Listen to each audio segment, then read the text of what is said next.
Hello, everyone. Welcome back to session 2 of the Nonprofit Management Institute. Here, gathered here on Zoom, and wanted to go over some quick housekeeping for you all. You all know the drill with Zoom by now, but feel free to use that chat as we go throughout today's session. It's nice to see faces as you're able. We love to see you here in video. It helps us to feel like we're actually in person, even though we're not. You'll see there are different elements that we choose intentionally to try to create an environment where we feel like we're more in person and less virtual, even though we know we are all virtual. But it allows us to all be here in the same place at the same time in different parts of the state, as we saw last year when we looked at our participant map. So thanks for being here. Today we will have some time to work through with the annotate feature again. When you have a chance, if you have it near you, to grab some paper. We will be working on some different diagrams and charts, so you will need some blank sheets of paper. You can also get it during that one of the breaks that we have coming up as well, if it's further away than hands reach. And then we also do provide those workbook pages for each session in the reminder emails that go out the day before. And that's your digital copy of each week's session materials.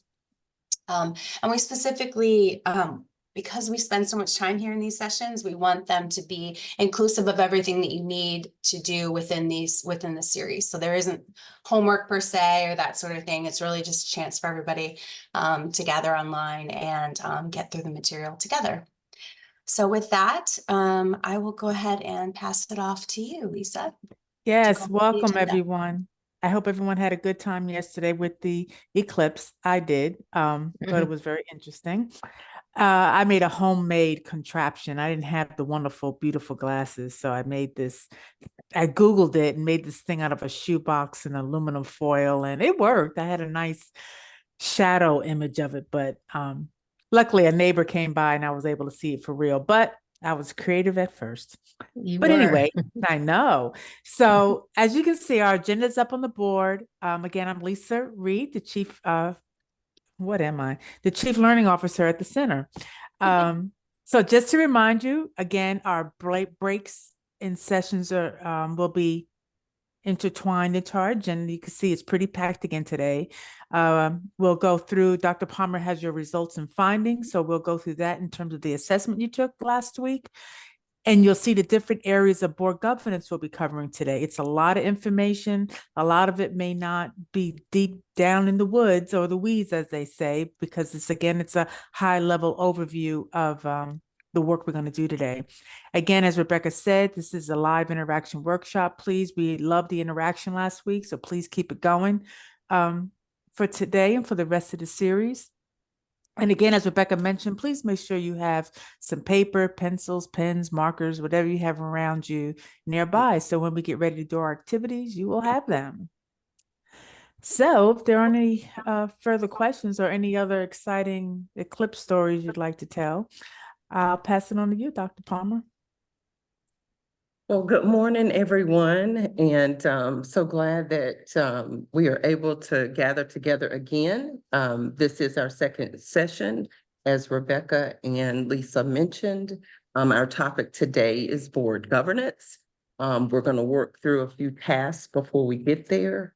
Grab some paper, pen, pencil, markers. The team did mention that in their opening comments this morning, so kind of grab that and have that nearby as well.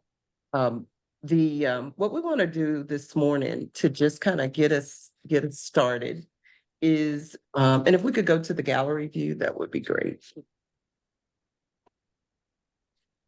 Yeah, there is everybody.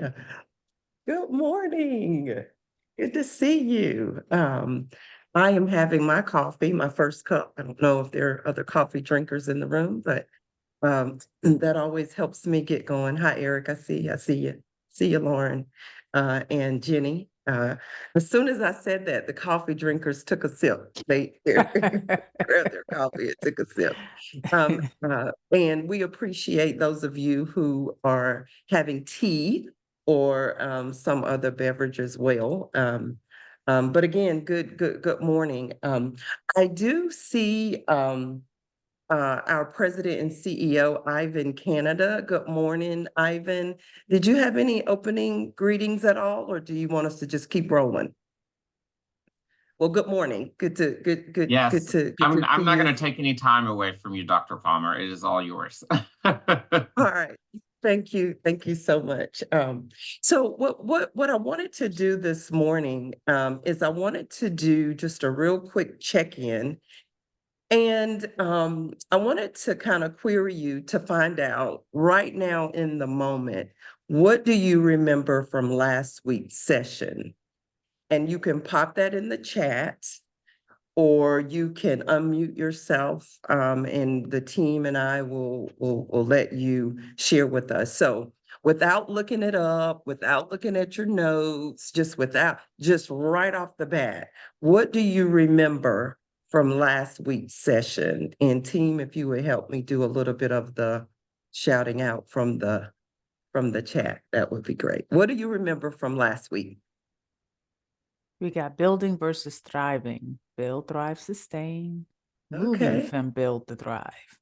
Management, build, thrive, sustain. We have a framework to help us know where we are and where to go. Ooh, it's going fast. Capability is capacity assessment, assessment of principles, team is Right. the build stage. Mhm. I remember mostly evaluation of our individual organization. I enjoy digging into the idea of capacity evaluation and framework. Self-evaluation. Awesome. Mhm. Is there anything that you say to yourself in the moment, at least, that you say, I'm just really not clear about what? Is there anything that you say, I didn't get it, I don't understand it, not quite sure what you all were trying to do? Is there anything that you just kind of think, I just don't get it? And if so, you can put that in the chat, or you can share with us if you'd like to unmute. One of the things that we do in between each session is we review your feedback. And what we try to do is, if we can incorporate modifications related to your feedback, we do that as we proceed through all of the sessions. And then ultimately, we look at those to try to enhance this experience and to so that it is meaningful and useful to everyone who participates. So please remember, when the session is over, if you have the opportunity to do our evaluation and share with us your feedback, that would be great. The other thing I thought that came up quite often last time was the workshop series and audience that this workshop series is appropriate for. When we designed this institute, we designed it with the understanding that we would lay the foundation for understanding primary management functions of a nonprofit. So therein lies the name of the institute, which is the Nonprofit Management Institute. So we focus primarily on management and not necessarily leadership. And sometimes we can. I found myself having conversations about, well, what's the difference in leadership and what's the difference in management? And so when we designed this, we decided that it would focus specifically on some of what we consider to be those primary management functions, not the only ones, but some of the primary ones. And I, having served on lots of boards and chaired committees and community projects and initiatives in both a voluntary capacity and consulting capacity, recognize that whether I am a board member, or whether I'm an employee, or whether I am the executive director, if all of us have are grounded in what nonprofits do and how they function, it helps us help each other in those roles. So today our topic is about board governance. When I'm facilitating a board retreat or education and training about board governance, one of the things that I try to do is to start those off with, how do nonprofits work? Like, what do they do? How do they function? How is it that this work gets done? And help board members to get grounded in that also, because as a board member myself, it's very, very helpful to my executive director or my president and CEO when I can tap into aspects of how that organization is functioning and be supportive and be helpful. So again, in the design of the Institute, we are hoping that individuals that participate, regardless of your affiliation or the role that you have with a nonprofit, that the fundamentals of how a nonprofit functions will be useful and helpful in the roles that you are in. I do have a question that I'd like to ask after I teed all that up, right? After I teed it up. I do have a question I would like to ask us. And our team spent some time last week talking about this question and just kind of thinking out loud and sharing. So we want to pose this question to you at this early stage of our experience. And the question is nonprofit management more of an art or science? Is nonprofit management more of an art or science? And we're going to come back to this at the end of the experience. But we wanted to just kind of take a poll. And so, Rebecca, I'll let you take it over from here and instruct folks on how to put their response in. Yep, sure thing. This is fascinating. We've not asked this question of an institute before, but it certainly got us thinking. Mhm. Looks like we have about 84% participated. This is good. Mm. It'll be interesting too if we were to ask this question at the very end of the series if people's Yeah. responses change. Yeah. Yeah. Mhm. Oh no, Eric, we will not tell what we said. I'm just kidding. Oh, Kimberly, this is my language. I love this question. All right, I'm gonna end the poll and share the results. Got about 95 participated. And you all can Okay. see where you landed. Okay. All right. And we've got some comments in the chat here. Art informed by science. I kind of like that one. That came up in our conversation too, as we were talking with each other about this question.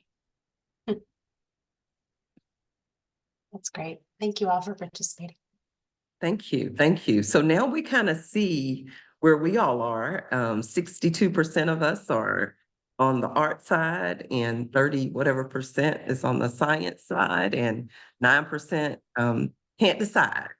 And so as a group, as a cohort, we're leaning significantly towards it's more of an art. So as we continue to just work over the next few weeks, let's continue to ponder that question.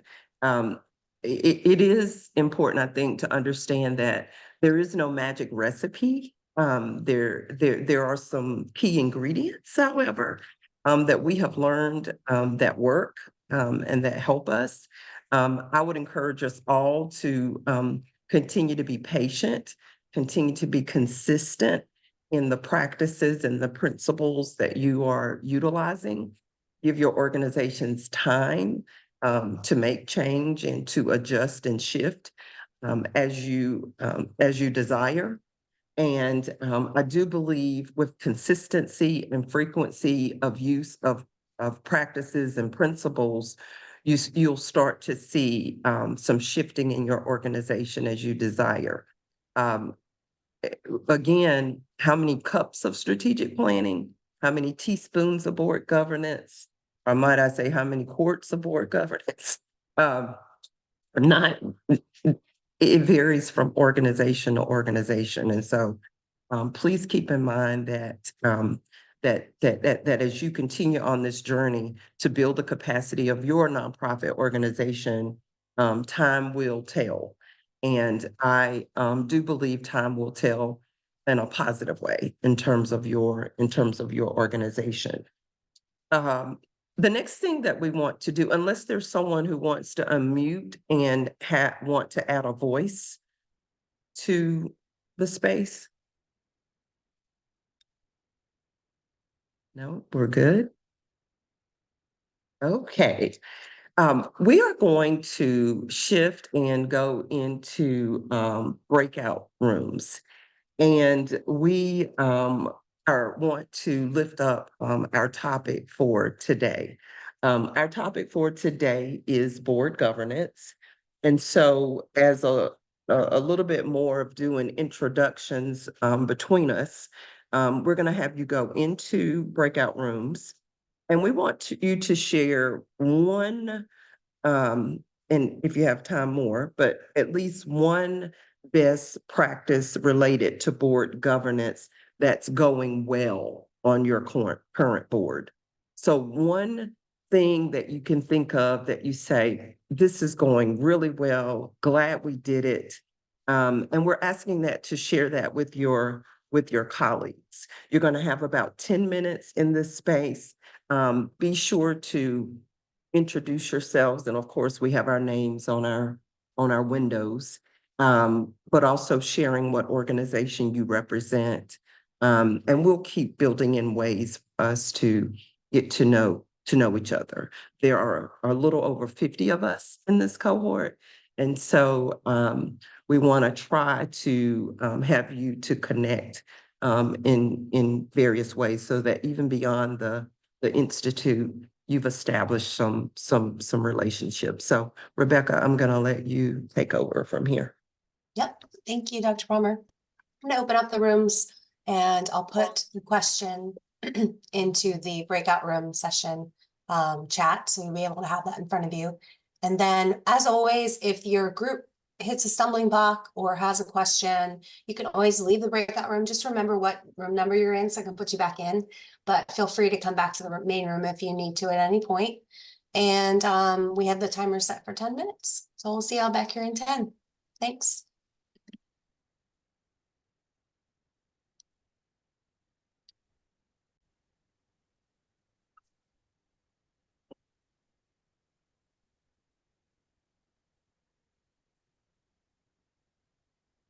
Everybody back? I think we've got a few more folks that are joining us, coming back in.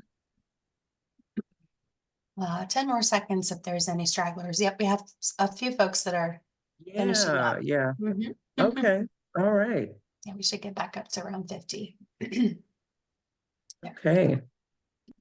Here they come. So I had to chuckle as we came back in. I heard you make a comment to someone that you had to attend a meeting, but it was an in-person meeting. And I had to laugh because that's such a new addition. It's an in-person meeting. Yeah. I had to go over to North Carolina A&T with a group of people. We're gonna do a fundraiser over there. And so using one of the spaces. So in order to see the space, we had to physically go. Although they guess we could have done a virtual tour. Not the same. Not the same. Not the same. All right. Well, I think we are all back. Rebecca, you want me to pass it over to you, or you want me to wait on the poll? Maybe I should, let me just do a little bit of a debrief before we Okay. go to the poll. Sounds good. So give us an idea of what's going well with your board. Give us an idea of what's going well. How many groups did we have? We had 7 or 8. All right. So let's hear from about 3, maybe 3 groups. And you can, is it Glenice? Oh, yes. Is it- I guess I okay. should have waited for the instructions before I threw my hand up. No, that's okay. That is okay. Okay. And if you all would take, we ask you to grab some paper, unless you are taking notes in a special work journal like I do. If you would just capture what is being shared as some good things that are happening with boards, and there may be some ideas that come up that you might want to use. So grab a piece of that paper. That's what I'm doing, is I am kind of jotting down what you all share. Glenice, go ahead, you're up. Okay. Well, first, I just want to say thank you because not too many people get Glenice correct on the first go round. That's impressive. You know, I've had this name for over 50 years, so that's awesome. So, so moving forward, again, well, as stated, I'm Glenice Highsmith. I'm with Smart Start of Forsyth County and went to Salem, North Carolina. And one of the things, and I think I share with my group that I am not executive level, however, I'm leadership level, and I attend board meetings. So I'm many times am there present as my executive director engages with our board. But one thing that I've noted as I sat there as like a fly on the wall is that we have a very diverse board with an enormous level of expertise, which is very valuable to our agency. And when I think about expertise, I think about the level of expertise that we would need as an agency to help support the structure, of course, and the guidance and oversight. You know, thinking about the fiscal capacity of our board members, the way that they are able to connect with the work that we do as early childhood stewards. We also have folks that have expertise in human resources. Should we run into a little speed bump and we may need support with, you know, as we're going through benefits or hiring practices, going through our personnel manual and things of that nature. So we have a level of expertise that's even beyond our leadership team and our expert level of folks within our agency that's able to provide us with guidance and support. And there's committee groups, committees within our board that have even a deeper dive level of expertise that can offer that direct support.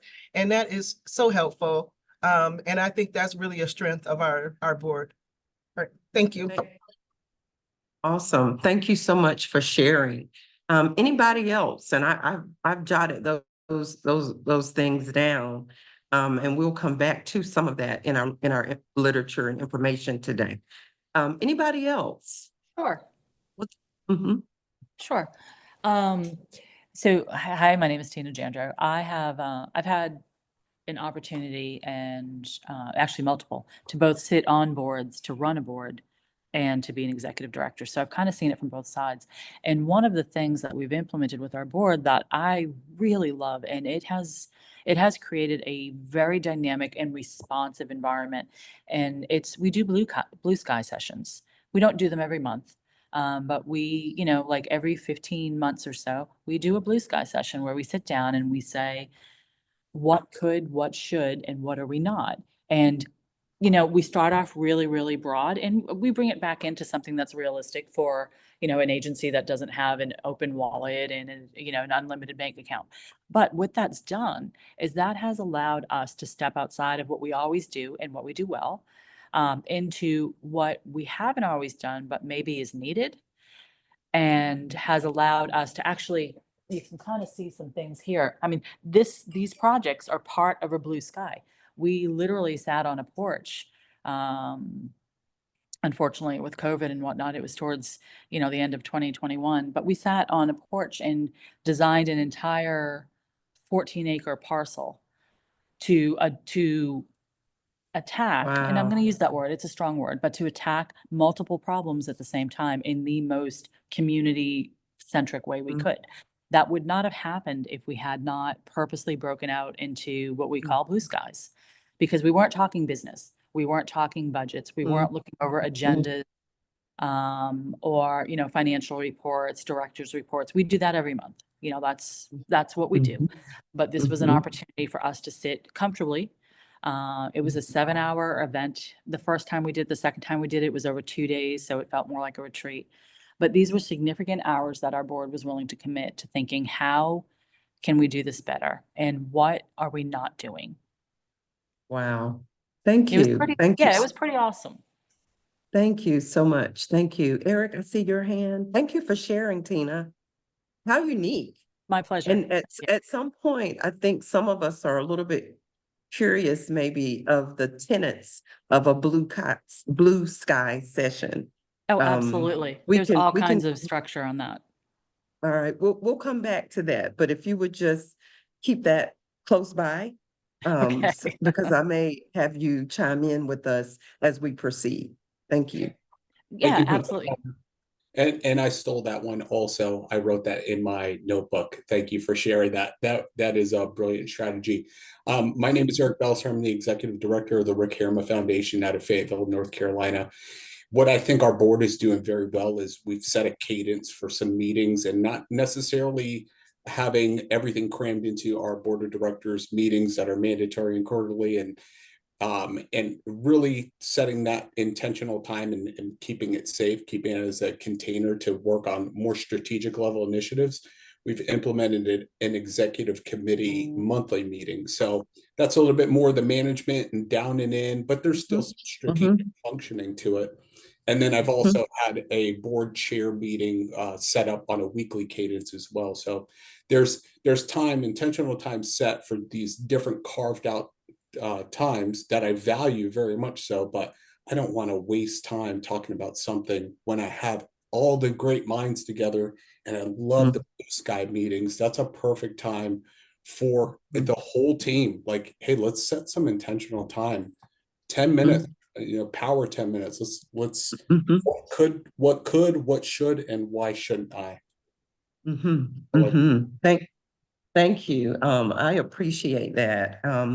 That sounds great. And what I would also go ahead and add in here is, in order to make time for this in your regular board meetings, if you're not using a consent agenda, you could use a consent agenda. We'll talk more about that.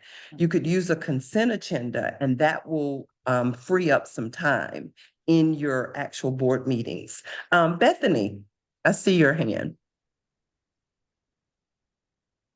Okay, took me a minute to find the unmute. So I just have two real quick things. So one thing that I on a board that I serve is for the Y. And one thing that I really love about that board is their dedication to the people, the employees of the organization. So the executive director there, she really pushes us to think like we are there for a purpose, for a reason. We want to give back to the community, and that involves how can we support the full-time members that can go out and actually do the work in the community with the community. And so that's just that's what I really like about that board, is finding a way, how can we support the employees of the organization so that they can better serve the community? So that's one. And then two, on the board at my job, we're currently searching for an executive director. And what our board president decided to do was create a way where the employees are represented and the board is represented, so that we can find an executive director that with the most input, right? And so that they can serve both, both sides. They're good for the board and they're good for the organization. And what we did is for the employee side, we had sent out a survey to all of the full-time employees for them to select what employees in the organization do they feel will represent them the best on that committee. And then we did speed dating interviews for the board to choose from those top 5, what 3. And then we have a co-chair, an employee co-chair, and a board co-chair. And so I'll find out more. We're still in the process of we're meeting with the company, the search company this week or next week. But anyways, it's just been I thought that was a really creative and dynamic way to make sure that everybody feels represented and everybody feels involved in choosing that executive director, because it's such a important position. And Thank that's all. you. Thank you, Bethany, for sharing. Thank you all for sharing. And there is info in the chat that folks are chiming in on. And there are lots of options as to how we can grow and enhance the capacity of our board of directors, in particular, our board members. And so, again, that is our topic for today, is board governance. And when we engage in board development or enhancing the way in which we govern, we are building capacity. And so we had a poll out on the Facebook group page, and Rebecca is going to share, there were some results there of ways to engage the board. And so we wanted you to take a look at that. And thank you for those of you who chimed in by in submitting your feedback in the poll. Thank you. And we did take note of folks requesting that maybe we could establish a LinkedIn group for this cohort. And so I'm looking into that with our communications manager now, but more details to come. In the meantime, I wanted to share what the Facebook group page looks like so you can see that. And then this was our first, we had a nice little welcome to you all for joining this. This includes cohorts from previous series of the Institute. So we've got a bunch of folks on here. But the question for you all related to board governance was here. And so many of you commented that, asking your board to do something specific related to their strengths is a good way to get them engaged and more active. And I think my follow-up question would be, how do you know what their strengths are, right? Visibly what, maybe if they're in the banking industry or they're a lawyer by trade, some of those skills that they have, right? But when we talk about strengths, how do you maybe get to some of their passions, right? Do any of you have ways that you find out what some of those things are that you have to kind of uncover to really learn more about your board members, how you go about that?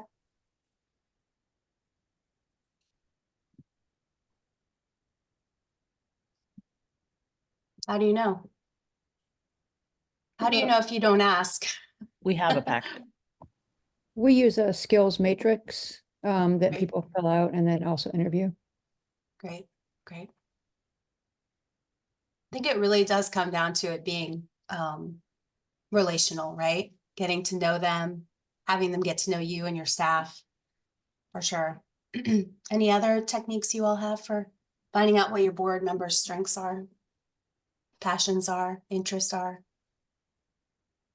I see in the chat one-on-one conversations and just engaging one-on-one with board members. I do think and highly encourage that for executive directors and presidents and CEOs to spend time with your board members and try to connect with them one-on-one. That's great. That's great. I also was happy to see that we had a 11% for onboarding and orientation. We'll talk a little bit more about that, but man, that can really be a make or break to really give your board members a chance to really get to know the organization and know what the expectations are and ask questions and know how to follow up and the best ways of communication, all those things.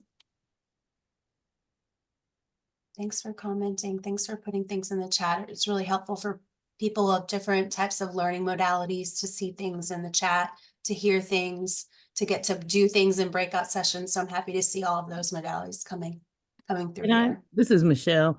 We asked that all new or potential board members send in a bio of themselves.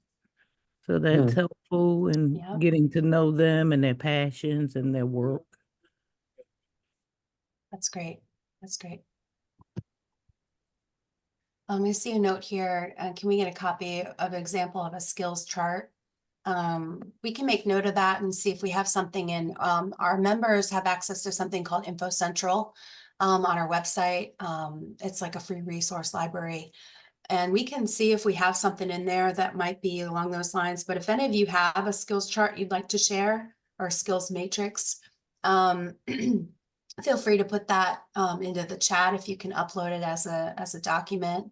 I think it should allow you to share documents, or we can certainly include something in the wraparound. And then I see a note about offering assistance with creating a LinkedIn page. We don't necessarily do that, but I'm sure that we could find something online about sort of what's the best way to set up your LinkedIn page. So I'll make note of those two things. All right. Thank you, Rebecca. I appreciate that. Well, it is time for us to move into our work for today. And then I just have a couple more things to do. Then I want to take a break. And then we're going to jump right on into some specifics related to board governance. One of the things that happens when we open up the board governance work session or training is that this feedback for us, as you can imagine, there's a lot from A to Z, right, as it relates to board development and board governance, how boards can be enhanced in terms of what we do. The board of directors of nonprofits around the state, and might I add, boards that represent each of your organizations in the cohort this go round, are doing some amazing work. You all are doing amazing work, those of you who are staffed with the nonprofits that you represent, as well as your boards are doing amazing work. And I think we can do a hand clap, some salts, the Toyota jump as it relates to that, because the work that happens in the board of directors space is monumental in a lot of our communities. And if that work was not happening, there would be needs that are going unmet with people that we are trying to assist and support. Those needs would be going unmet, and that would not be beneficial for the people that we serve. And so again, thank you all that are on this call or in this cohort, this go round, that are board members. And we appreciate all the work that you are doing. So we're going to, if we could go to slide 9, team, of our, what I wanted to do is, or what the team and I want to do is to just remind us of our capacity building framework that we're working from. And we do have a principles and practices guide, the North Carolina Center for Nonprofits. We have 12 principles that we are, that we design our education and training around. In this particular work that we do with the Institute, we hone in on management, and we began this last week, our work last week, with identifying where we are as individual organizations in terms of our current management condition. And we took a look at kind of where we are with that. And then we engaged in a capacity assessment exercise, like a level 1, level 2 capacity assessment exercise, which to help us to learn a little bit more about the specific practices that align with our principles. And we had some conversation and work around that. So this is our capacity building framework, just as a reminder. Over the years, oftentimes what I will, questions I will get from folks is, what does capacity mean? And what does capacity assessment mean? And what does capacity building mean?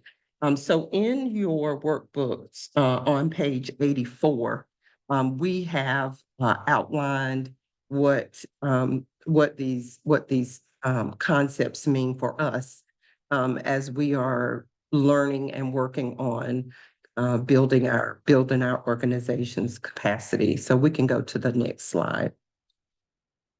Again, page 84 in our workbooks is where you will find,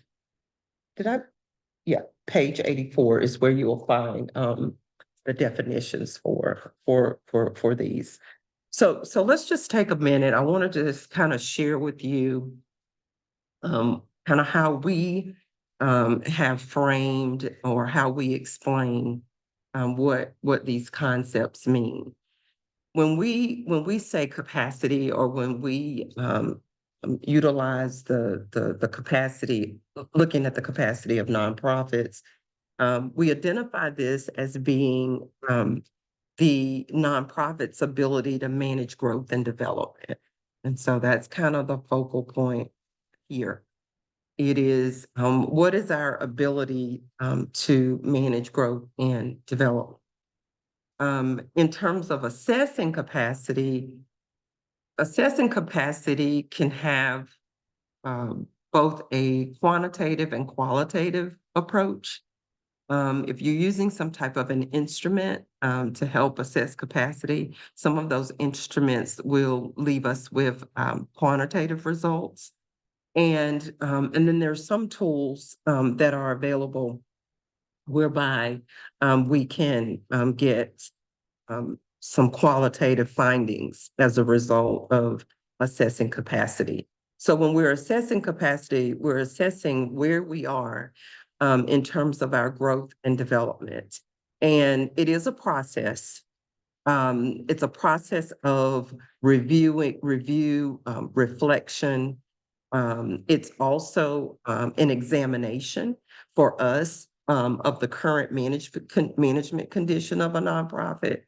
And when we do that, we're trying to determine the principles and practices that we want to enhance. And we want to enhance those so that we can continue that growth and development. So when we're looking at capacity, we are trying to understand the ability of our nonprofit to grow and develop. And assessing that capacity, we are looking at the principles and practices. There are 12 principles, 216 practices. We're taking a look at those. Now, what is capacity building? Capacity building for us is the implementation of strategies and techniques that we use, or that a nonprofit can use, to grow and develop. And so strategies and techniques may look different for each nonprofit. A way to build capacity as it relates to strategies and techniques is sometimes it's training that we do. Sometimes it's technical assistance that we access. Sometimes it is just direct coaching and consultation that helps us to be able to build capacity. But again, it varies from nonprofit to nonprofit in terms of what will work and what is appropriate to build the capacity of any nonprofit organization. So again, we wanted to just kind of make sure that we were all on the same page in terms of what we at the North Carolina Center for Nonprofits, how we utilize these concepts and how we do work framed around these concepts. If we could go back to gallery view, that would be great. Any questions about capacity assessment, capacity building? Any questions? And of course, this is this is referenced on page 84. One more thing we want to do before we go to a break. So we, each of you, assess the capacity of your nonprofit organization, and each of you have individual results that you can refer back to. And what we asked you to do was to think about what you would want to work on over the next year, and then submit that information to yield that individual report. But also it allowed us to compile that and to generate one report out that shows where we all want to enhance our capacity. And so I'm gonna ask, I think it is Rebecca to show the report for us.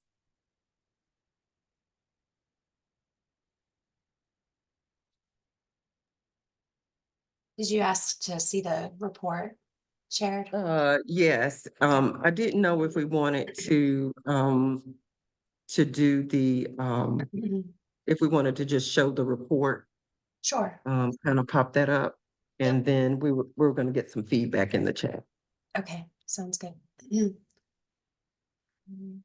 Uh, Those. And I think Rebecca is also gonna share this, if she hasn't already, with you all in the chat. So you'll have the unified doc. So you'll have access to this, and so I'm not gonna read this report to you. But what we wanted to do is just kind of scroll through and show you just kind of where we all landed as it relates to this. So this is aggregated, so this is the entire cohort in terms of what we want to work on over the next year. And so under board governance, the number one practice is where I'm leaning, is to provide board members a clear job description, orientation, and ongoing training. 83% of us that completed the assessment said that is a particular area that we want to work on. And then what came in second was ensure board members understand their roles and responsibilities and receive ongoing training, which actually goes with that first one. And so that was the emphasis for board governance. For program design, management, and evaluation, the number one practice was consult with community partners to determine the need for programs and services and the best use of overall resources. That was number one. What came in second was a tie between three practices, which is the two practices that follow that first one. And then if you go down under sustain. So we had like four practices that kind of competed for that number one and number two slot around program design, management, and evaluation. In terms of strategic planning, the number one practice was conduct an annual review of the strategic plan that's under Thrive to establish and assess goal achievement. That was our number one area there. What came in number two was to document our success and lessons learned. So we had two that kind of bubbled to the top as being the number one and number two practices that we want to focus on in the next year. For financial management, the number one practice that we said we wanted to focus on was identify and implement new revenue generating strategies. And then what came in number two was initiate strategies to diversify sources of revenue. So those kind of bubbled to the top there. For fundraising, number one is the first practice under Thrive and the first practice under Sustain. Foster networks and donor relationships to influence giving, and then consider new income sources through social entrepreneurship and earn revenue. So those were like our number one and number two. For human resources, our number one area was under Sustain, and that was support ongoing leadership development, ed opportunities, and career paths for staff. And then we had competing for number two, which is both are under Thrive, skilled and qualified individuals, and then employee personnel and volunteers who reflect the diversity of the community. So these are the areas that, as it relates to the 6 topics, the management functions that we're going to cover in our experience over the next few weeks. We refer back to these results so that we make sure that we're honing in on these when we facilitate each of the sessions going forward. Today, we will talk about job descriptions and orientation for boards. And we will also be talking about roles and responsibilities and performance evaluations as it relates to boards. I know sometimes we don't think we should be evaluating the performance of our boards, but it's helpful if we do. So here is what can happen. Your organization can utilize this same approach. You know, if you wanted to kind of do a little bit of exploring what's on the minds of your board and staff, you can all engage in the advanced assessment that we did and have folks give feedback. You could use a 360-degree feedback approach and kind of get an understanding of what the mindset is about capacity and building capacity and where the need for building capacity is.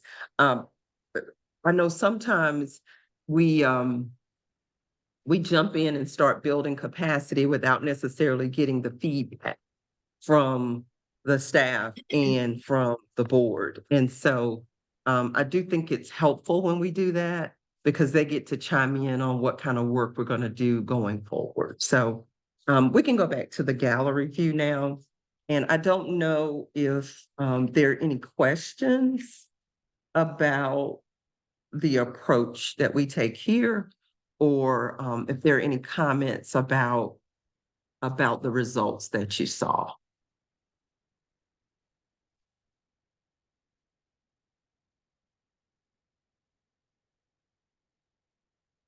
Okay, I think we are good to go.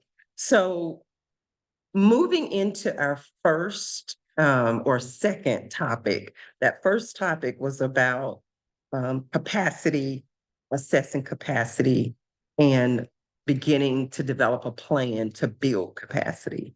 And so now we're going to jump right into that first area of management, which is board governance. That again is going to be our topic for today. And before we do that, we're going to take a break.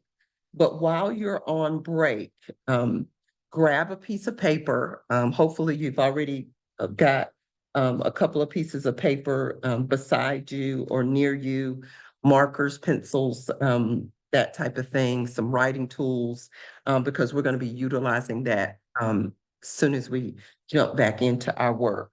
The time is 10:34. If we could, Rebecca, how much time are we thinking? Let's go ahead and give 5 minutes. Okay, Long as so, you- and then we'll come back and do some work and build in another break as well. And Yeah. so it's 10:34. So we're coming back at 10:40. Mhm. Yes, okay. I gave you one more minute than she said. So so we'll see you back here shortly.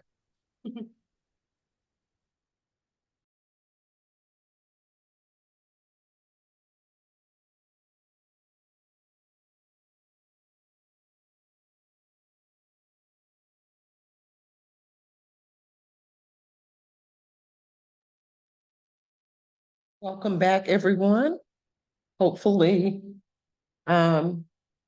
you were able to do something slightly mindless on your break. We're gonna jump right into our work. And I did ask us to identify or to have some blank paper next to us or some things, some unique writing utensils. You use the Mr. Sketch Senate markers.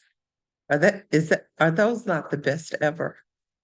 Like you just can't beat the Senate markers, or I also like to use crayons a lot of times for different types of activities and work that I do.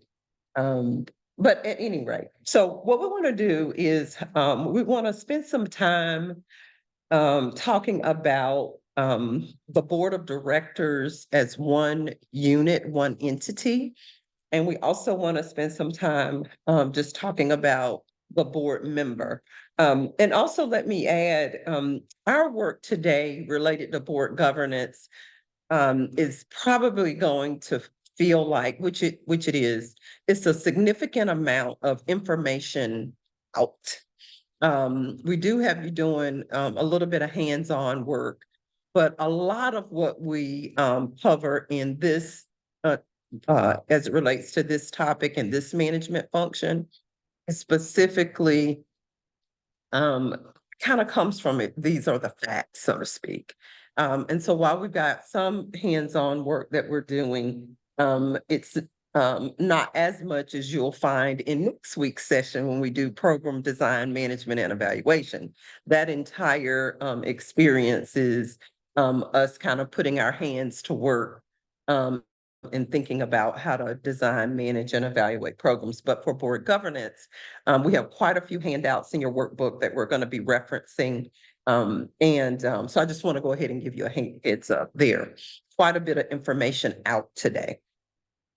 So in terms of board of directors, take a piece of the paper that you have and just fold it in half for me and just label one side of it, label it board of directors, and the other side of it, label it board member or board members. So board of directors, board member.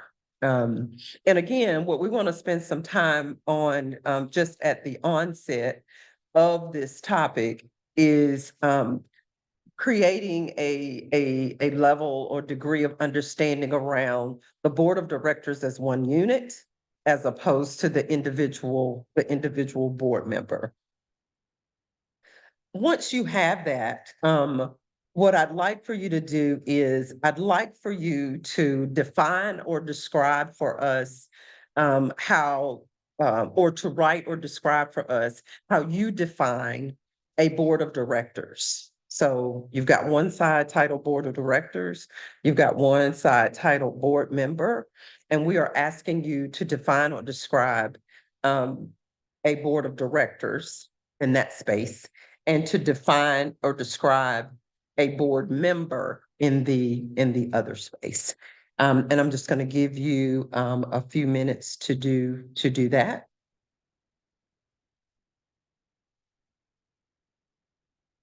How would you describe or define a board of directors? And how would you describe or define a board member? And I'm just gonna go silent for about 2 minutes and let you spend some time on that.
Let's start with Board of Directors. And so if you would, in the chat for me, just kind of add, if you have any phrases or words that you want to just kind of lift up with us in terms of when you think about a board of directors, what comes to mind? Or how do you define a board of directors, or how do you describe it? And so I see governance. In terms of how do we governance and oversight, okay, oversight and evaluation. Philanthropic mindset. Philanthropic mindset, okay.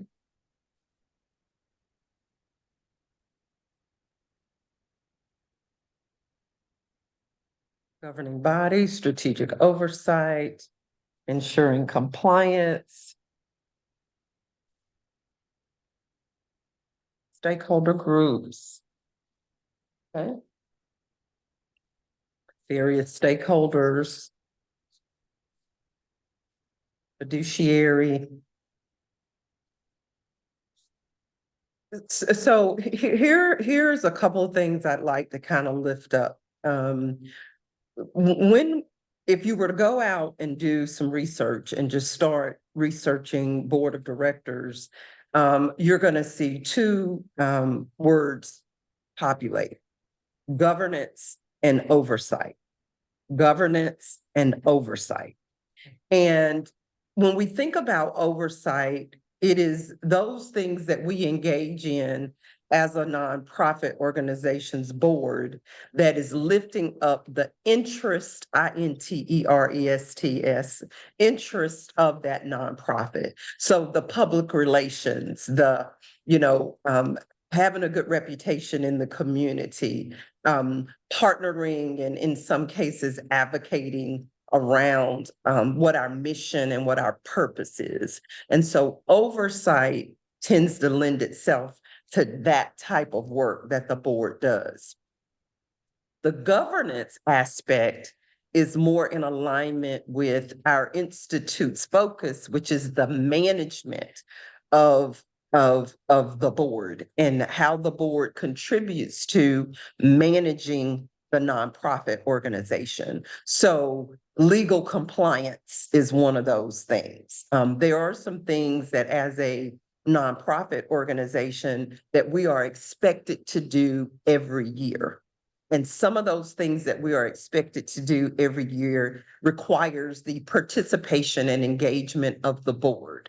For example, we are expected to submit information to the IRS by way of a 990. We are expected to develop an annual report. We are expected to have the nonprofit engage in an audit, and the board has to hear the presentation of that audit, approve the audit in order that it be a document or a practice or activity that actually occurred. So we have to document that we did that. So when we are functioning as a board in the space of governance, we are focusing on those things that is necessary for that nonprofit to engage in from a management perspective. The finances of the nonprofit organization. Again, governance, we're looking after the interest of the organization itself outright, right? So that we are credible in the community. Oversight, we are making sure that our reputation and that the interest of the organization are being communicated and promoted in a way that's appropriate. So when I am functioning on the board as a part of the board of directors, we are ambassadors of that nonprofit when we are engaged in our oversight function. Governance, I am making sure that we maintain our 501c3 status. I am making sure that there are resources in place for the organization to do the work that it's doing. So board of directors, Typically, we are working in the governance space as a unified entity, and we are working in the oversight space. Any questions or kind of thoughts about that? In your workbook on page 31, we have a definition of board of directors. I want to go there. Governing body of a nonprofit. And notice that a for-profit organization can have a board of directors too, or a board of trustees or a board of investors. And notice that the board of directors has a specific legal and ethical responsibility to the organization. We serve as an advisory council to the organization's leadership, especially if that nonprofit organization has paid staff. Not all nonprofits have paid staff. Some nonprofits are volunteer led. And so, but we serve as that, we serve in the capacity of being responsible for the nonprofit. We assist, we advise, we help make policy, and we chart out as a unified group entity. We map out how we're going to function. The document that explains how we function as a board is in the bylaws. That is the document that we, when you go to that document, you will see specifically instructions really on how the board of directors functions. So that is where that will take place, and we'll lift that up a little bit more as well. For a board member, share with me in the chat what phrases or how did you describe a board member?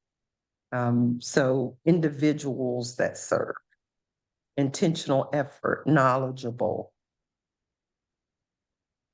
ambassador, advocate, yes.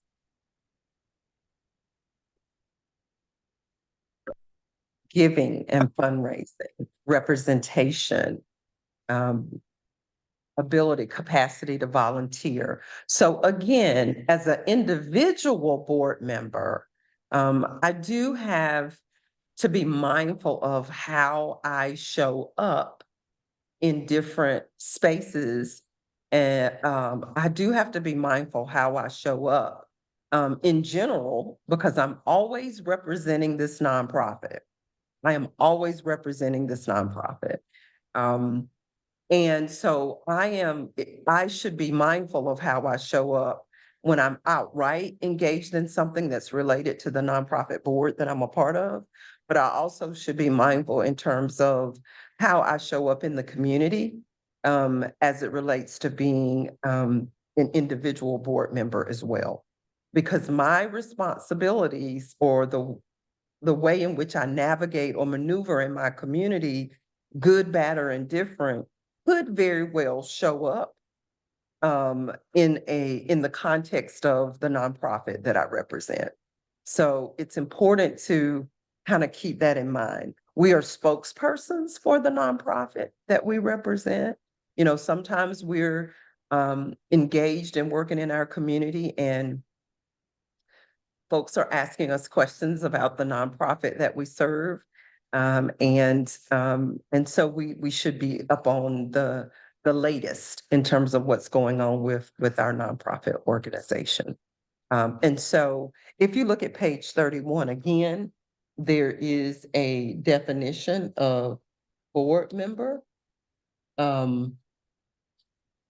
In terms of an individual who serves on the board of directors of a nonprofit for the purpose of contributing to strategizing and decision-making related to governing and overseeing the success and public interest of a nonprofit organization. And so as a board member, again, you know, it's important that we, you know, just kind of keep that in mind. That is important. Dr. Palmer, you have a question in the chat. Okay. Should organizations do background checks on potential board members? Good one. Say that again, Lisa. I'm sorry. Should organizations do a background check on potential board members? I think it varies, in terms of,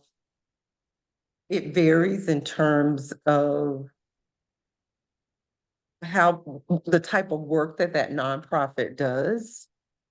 And, I think sometimes that is necessary. It definitely adds credibility, to that group.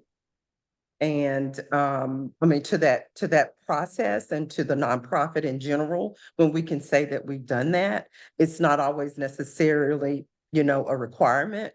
But if we are providing a service, whereby a background check is, important, in order for us to be able to provide that service, then I think, you kind of have to gauge it that way.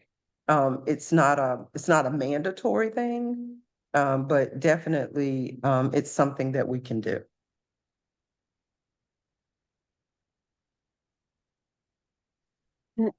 I have a question. Elizabeth? Mhm. I don't recall exactly, but I think in our directors and officers insurance policy, there may be a clause about if they are engaging with minors. I don't know that, I just know at Habitat, it was a really big thing that we had to make sure that all, even our volunteers for who worked on the job site, had to have a background check because there was the potential to be around youth. Right, and I agree. I think it does have a lot to do with, one, what the culture is of that nonprofit. It's not a mandatory activity, I'll just say, that we have board members engaged in. So, and if there is a type of program or service that you're offering, in particular, if you're serving children or working with children and that type of thing, I oftentimes see that nonprofits will go ahead and have board members, engage in a background check. But I do think you have to kind of gauge that. Okay. Rebecca, do you want to, do our poll? We do want to query you to find out who of us are current or past board members.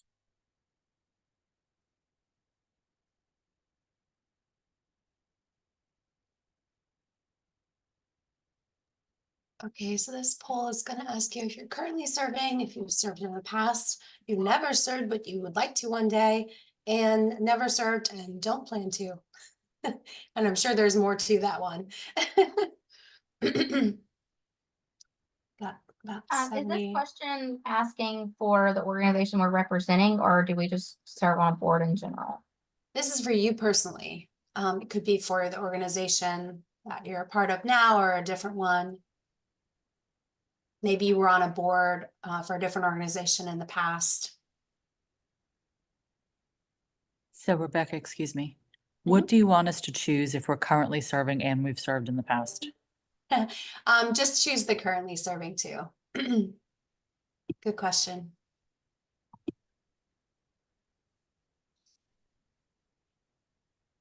Great. One more coming in. There we go.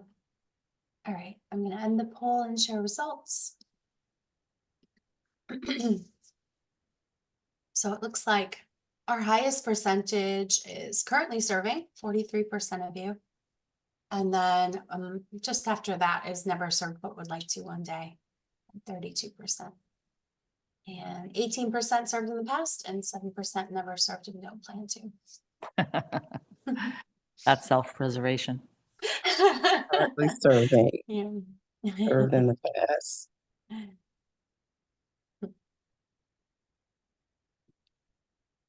All right. So Dr. Palmer, I noticed that you were in San Francisco and now it looks like you're somewhere in the Caribbean. You're changing locations on us. I like it. Yes, just I noticed am. that. I am. Yes, I am. I love it. All right. I'm gonna stop sharing this song.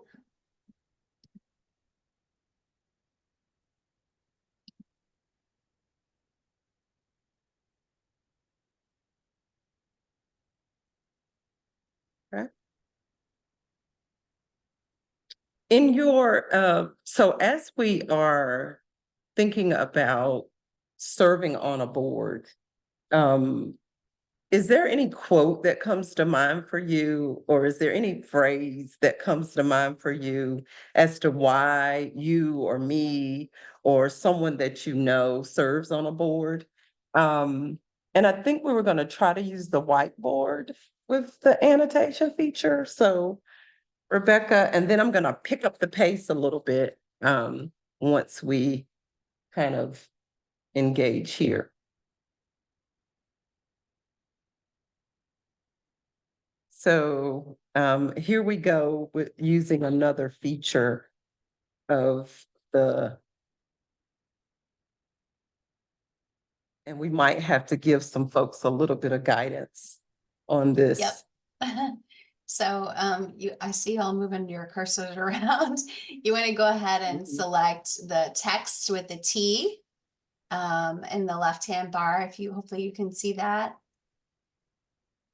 And then when you click on that, you can pop open a box if you just click somewhere, a text box somewhere on the whiteboard, and then you can add your text there. And the question was why you or someone you know serves on a board. Is it allowing you all to add text? It'd be a little slow, but I haven't found that button yet. Oh, there you go. Nice. Okay, good. And let me see if I can hide the names that are floating around. Is it working for y'all? I don't seem to be able to find it either. I can't find the T. Yeah, neither can Well, Is it the comment panel? The little bubble? Maybe. I think they've updated the whiteboard clearly, because this is not what I'm used to seeing. Let me know if any of you, I see someone is able to type. I see the letter D in a box. Oh, I hit that little screen. Did that help? So strange. Let's try, Leslie, do you want to try sharing your whiteboard and see if it works better? I'm going to close mine.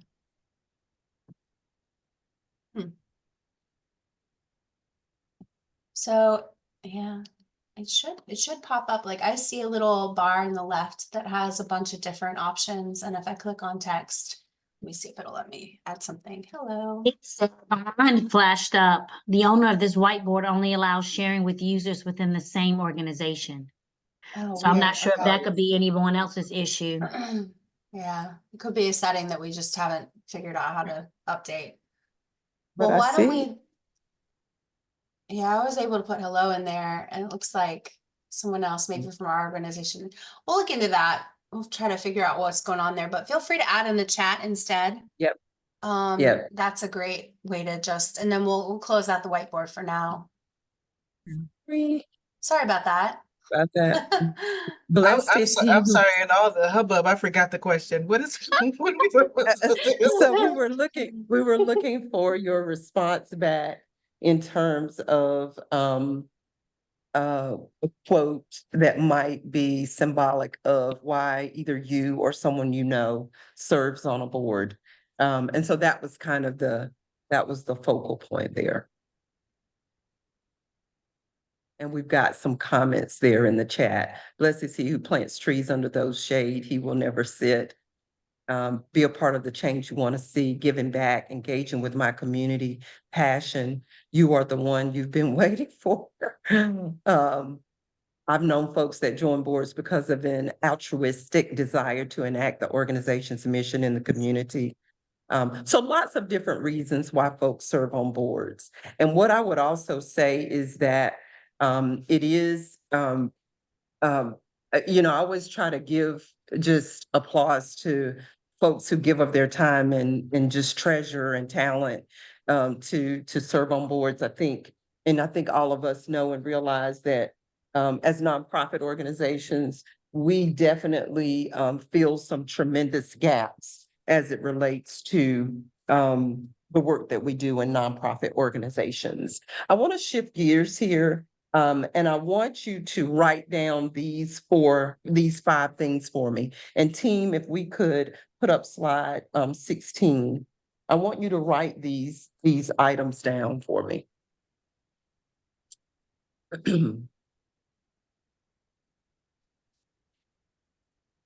I want you to write down board of directors, executive director, volunteers, staff, and 4 board committees. Board of directors, executive director, volunteers, staff, 4 board committees.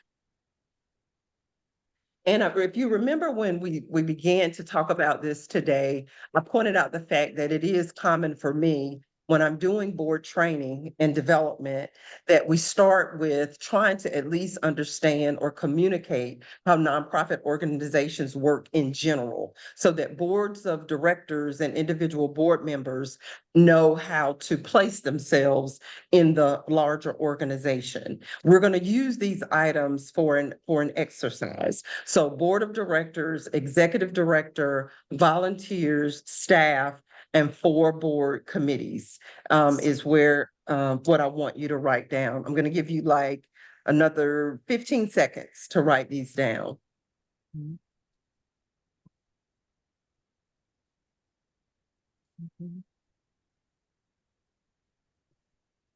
And then team, I want us to switch over to the org chart, if you don't mind.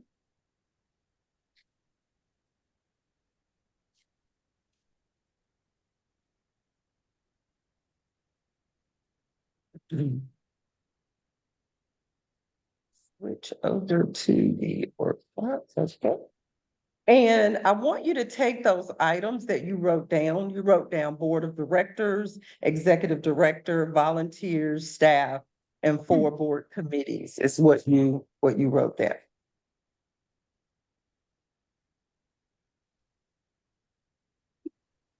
And then I want you to place those items in the org chart.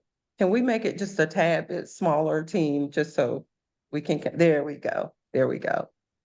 So you have a board of directors. So you have 1, 2, 3, 4, 5.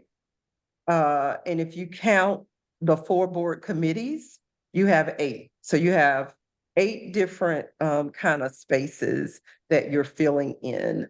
You have 4 board committees, staff is 1 area, volunteers, executive director, and board of directors.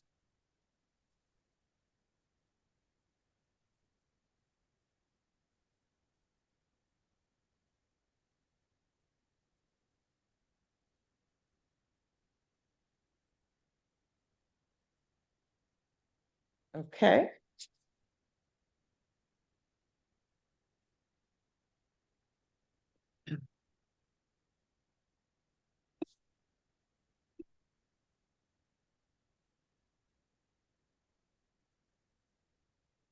All right. Everybody got that kind of crafted on your piece of paper? All right, all right. Team, can we populate the filled in org chart?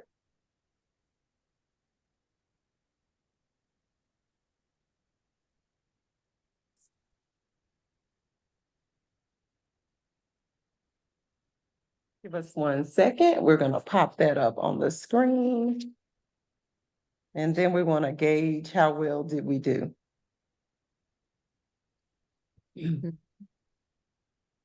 All right. So at the top of our org chart, we should have board of directors. And then we should have committees at that next level.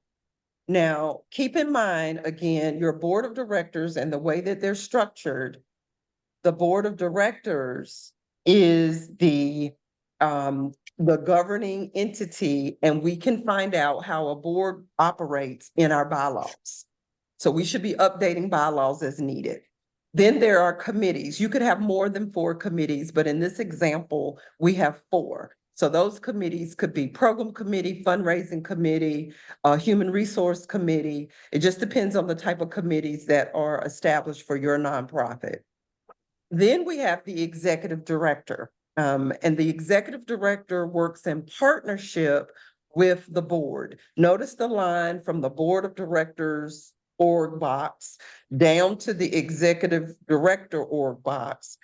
You will see that there is a direct connection between that board of directors and the executive director.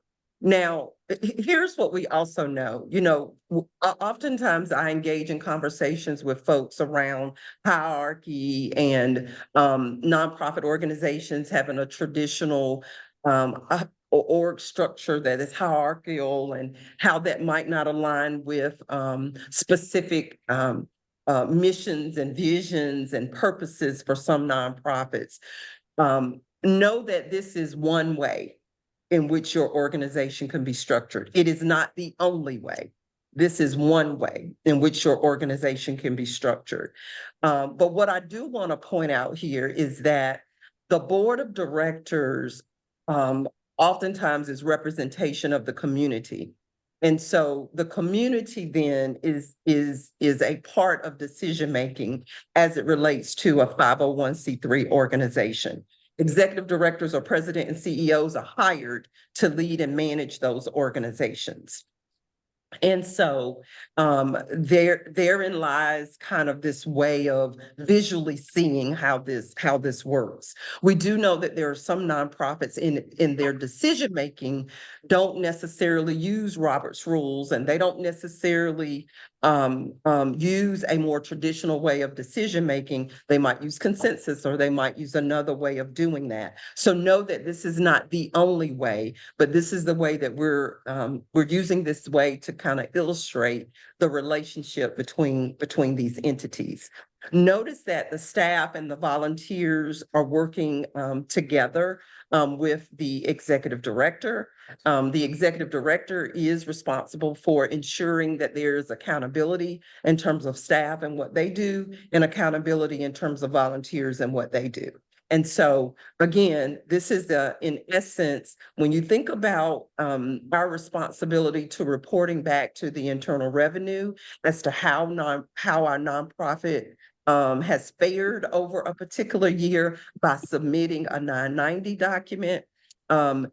This is the way in which nonprofit organizations are viewed as being a part, and board of directors are viewed as being a part of the nonprofit organization outright.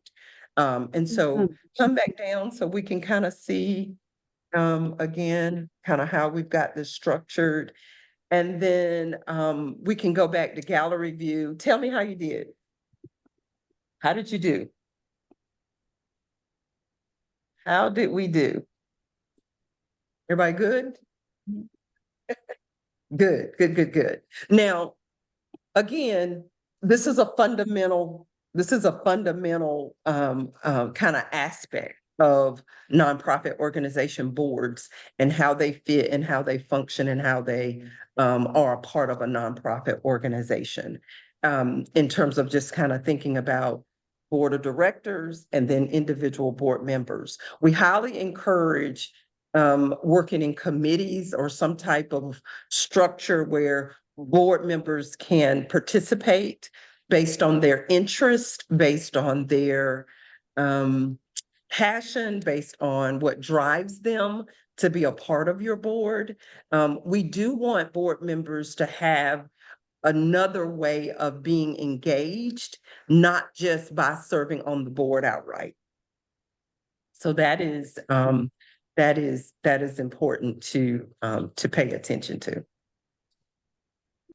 Any thoughts about that part of our work, this kind of org chart and where the board fits?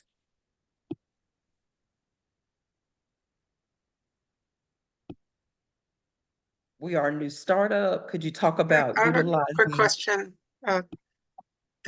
So the executive director, at least on other boards that I've served on, has been like a full-time paid position or part-time paid position. With those, very specific responsibilities. I struggle to see where we might be able to integrate those tasks in a totally volunteer board of directors scenario with no paid positions. Do you have bylaws?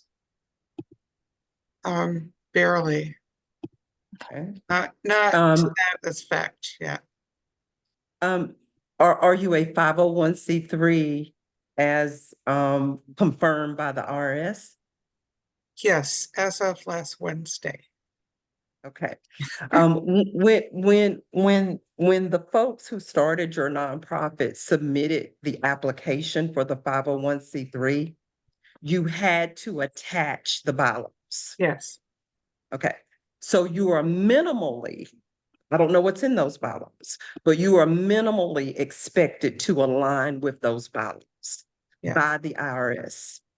So and I've not seen them, so I don't know if you have committee structure. I don't know if you have executive committee structure. So the first thing I would say, Nancy, is be sure that the way you are functioning is minimally in alignment with the bylaws. Yes, we are exactly. So our bylaws say we have 5 board members, a president, treasurer, and secretary, and it kind of stops there. So you don't have committee structures and so on and so forth. No, nothing like that yet. So without doing a consultation in real time, what I would say to you is that bylaws can be amended, they can be changed. And it sounds like you just received your determination letter. So you may be at a point now where you want to revisit those bylaws, depending upon how you want to work moving forward. You may want to go back and revisit those and convene with that board of directors, and you all decide how you need to enhance your structure. Or maybe not enhance is the word, but change your structure. Great, thank you so much. Yep. Team, I'm missing some questions. Am I missing some questions in the chat? I was responding to Nancy, so I don't Just, know. think you only have one. Others are comments. Okay. We're a new startup. Could you talk about utilizing advisory committees for a small institution with 3 directors and 1 being out of state? So 3 directors meaning paid staff or 3 directors meaning board of directors? Rebecca, where did that question come from? Is I that believe other person? it came from Carolyn Dowdy. Oh, she said meaning board of directors. Okay. Okay, so what I would say is that depending upon the size of your nonprofit organization and what you intend to do and why you think it's necessary to have an advisory council of any type is the first thing. What warrants having an advisory council or some advisory entity? The board of directors in and of itself is an advisory body of individuals. So I would be thinking about, how you want to do that. You know what I mean? Like, why are you leaning more towards this advisory concept as opposed to not? Here's what I'll say in a nutshell. You can change your bylaws and the way your nonprofit is structured anytime you want to. You can change it anytime. You can revisit your bylaws every year and you can make changes. What I would advise, however, when you make those changes, make the formal amendment to the existing bylaws. Go ahead and update them, go ahead and change them, go ahead and distribute those bylaws to all of the board members and folks that need to be privy to that and make sure they understand what the change is. So you can change your bylaws anytime. I saw a question about changing bylaws and who to submit them to. The North Carolina Secretary of State's office expects that when you change your articles or your bylaws that you upload the amended ones on your Secretary of State space. We are expected with the internal revenue, if we change our bylaws, we're expected to submit the amended ones.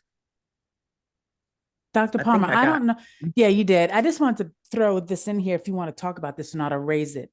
In some of our consulting work, we've noticed, and we've talked about this, new models of more than one executive director managing nonprofits and that kind of structure.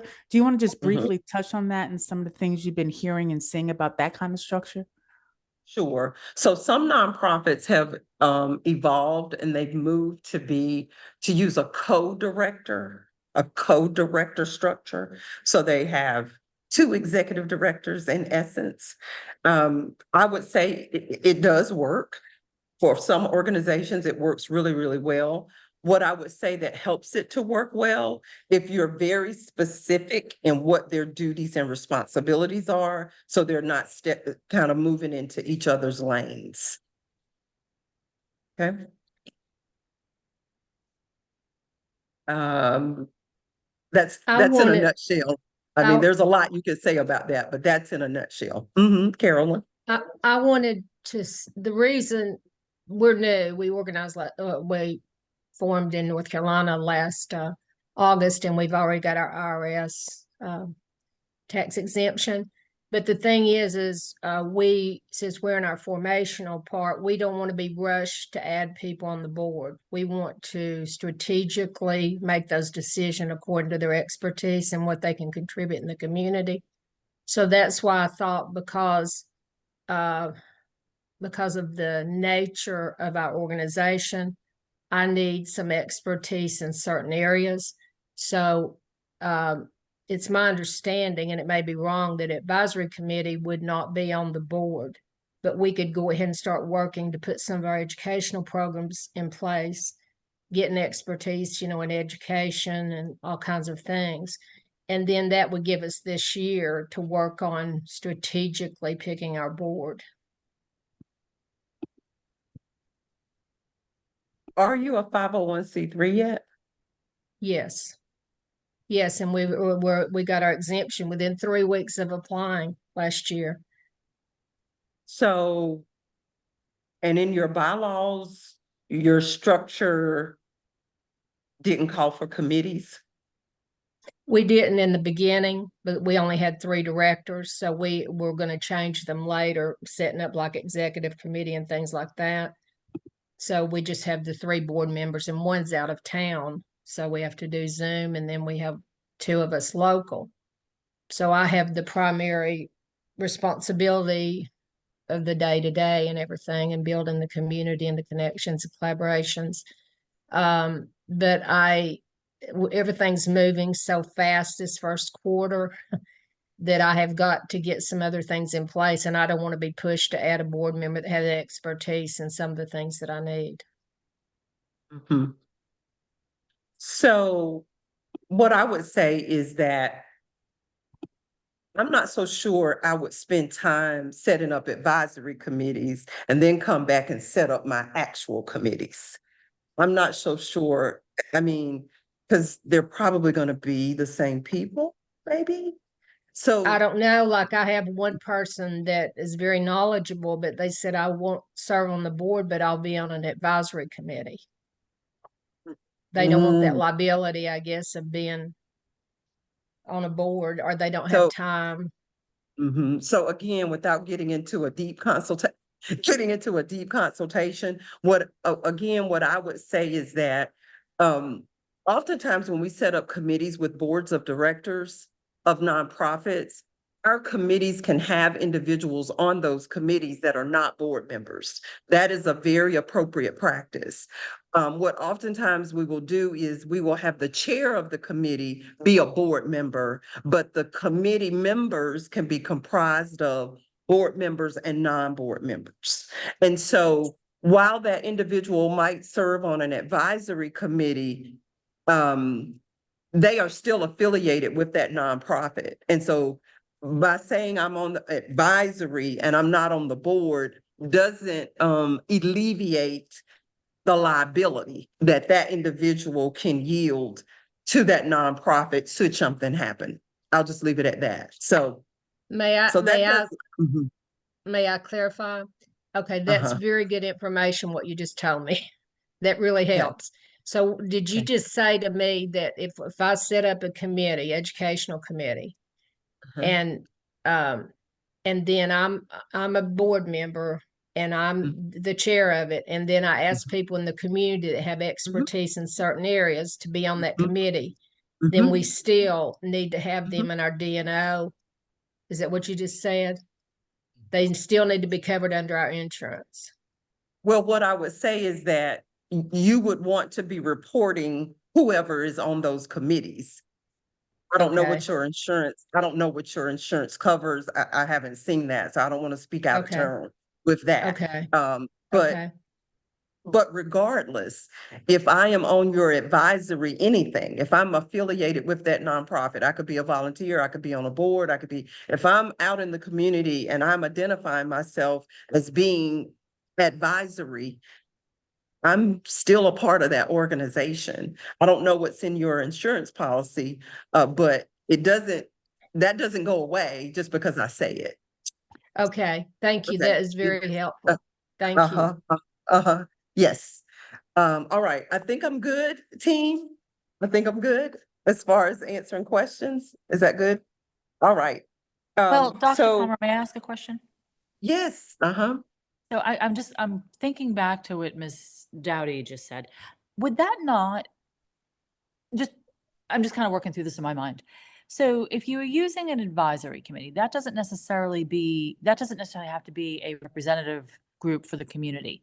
Could that not take the place where you invite a group of people in to help design or help discuss the potential for the base data to design a program? So those people aren't necessarily representative in the community, but they're coming in, and in my case, we serve the blind.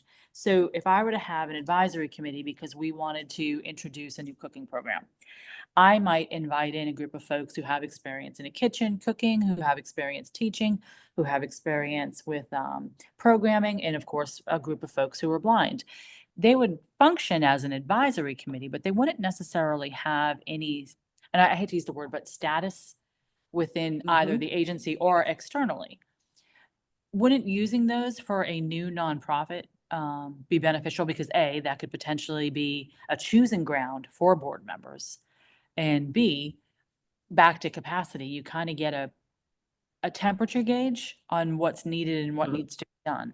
So I guess what I'm asking is, how is she using the term advisory board? Because I think we've been in nonprofits for a long time. Some of these words have very specific meanings. But we use what could be called from an outsider as an advisory board. You know, a marketing group would just call it a research group. I mean, there's our sample. Would you discourage that as well? So I wouldn't discourage any of those structures at all. But what I will say is that as the nonprofit organization, we need to be clear what we mean by that. Yeah. And when I recruit a slate of individuals to be affiliated with the nonprofit, whether I sign my name on a roster as a board member or whether I show up consistently for meetings and conversations to give feedback, to give input, I am affiliated with that nonprofit. So I just want us to be clear about that, because we have embraced that person. We have brought that person in and we are documenting their participation and engagement. What that looks like legally, I need to see more related to your organization before I can give you any feedback on that. I am not saying that you can have any of those structures. We just need to know what we mean by that. Tonya. Yeah, I don't want to belabor the conversation, but I just want to state that I'm running into the same issue where there are people who want to be involved, but on an advisory level. And in my case, there is a need for that because of the board. Like, for instance, I represent women in construction, but I have not worked directly in the field as a contractor. And there is a group of women that we serve where I need that expertise. And I have an advisor who came on board and said, I'm willing to be an advisor, but not necessarily be on a board. But I hear what you're saying. They're still representing, they're still making decisions, they're still advocating for So it's almost like, yeah, you may not be a voting member, but they're still representing the organization. So thank Yes, you. yes, yes. So yes, that is, here's what I also say. Sometimes we have to adapt and adjust based on resources that are made available to us or not made available to us. So sometimes we have to adjust and adapt because of that. Again, I would just encourage us to understand on a very fundamental level, when you add my name, Pamela Palmer, to any aspect of your organization, let's hope all goes well. But should there be a situation where things don't go well for Pamela Palmer, and somehow or another it links or ties back to your organization, then you just want to prepare for that. It's not to say that something will happen. And then you also want to take a look at your policy to just see what the details are in there in terms of what it covers. Is everybody good? I want to make sure everybody's good. We're not scaring anybody, are we? about serving on a board. And maybe the notion of not being on your board just helps them to not overcommit. That's what it sounds like to me. It just sounds like folks are just not wanting to overcommit. They want to help you out with something specific. Great. We have people show up all the time that volunteer at special events. We see them one time a year. We don't see them any other time. So, that's a very appropriate thing. But when we are getting feedback and input from people about how we do what we do, I think that's a different level than me signing up to volunteer to take tickets at the carnival, at the community carnival. Just kind of think about it that way in terms of how you want to handle that. Now, while we're talking about that, there are some duties and responsibilities of all board members, might I say, the board of directors as a whole. If you look at page 32 of your workbook, you're going to see a overview of what those duties are. And so duty of care, duty of loyalty, and duty of obedience. Again, fundamental, this is what we're talking about.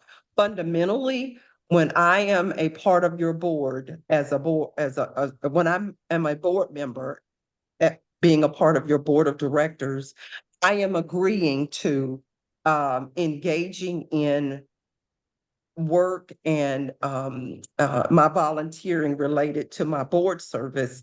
I am agreeing to function with some care, loyalty, and obedience. That's basically what we're saying here. And oftentimes, when a nonprofit organization is called to task legally, what we're looking for is whether or not I, as a board member or the board of directors, has misaligned with these three duties.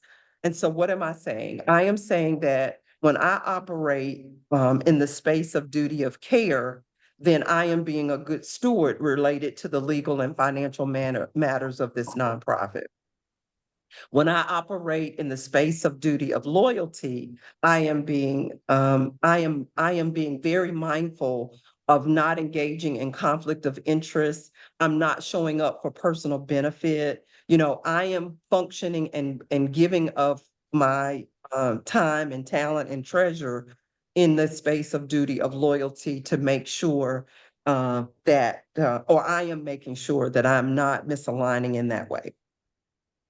Duty of obedience, I am agreeing that I'm going to help this nonprofit uphold the laws and policies, the mission of this organization, and the expectations of the IRS, the North Carolina Secretary of State's office, all of those legal and compliance-oriented tenets that align with my nonprofit. I'm agreeing to hold these in high regard. Fundamental. This is fundamental.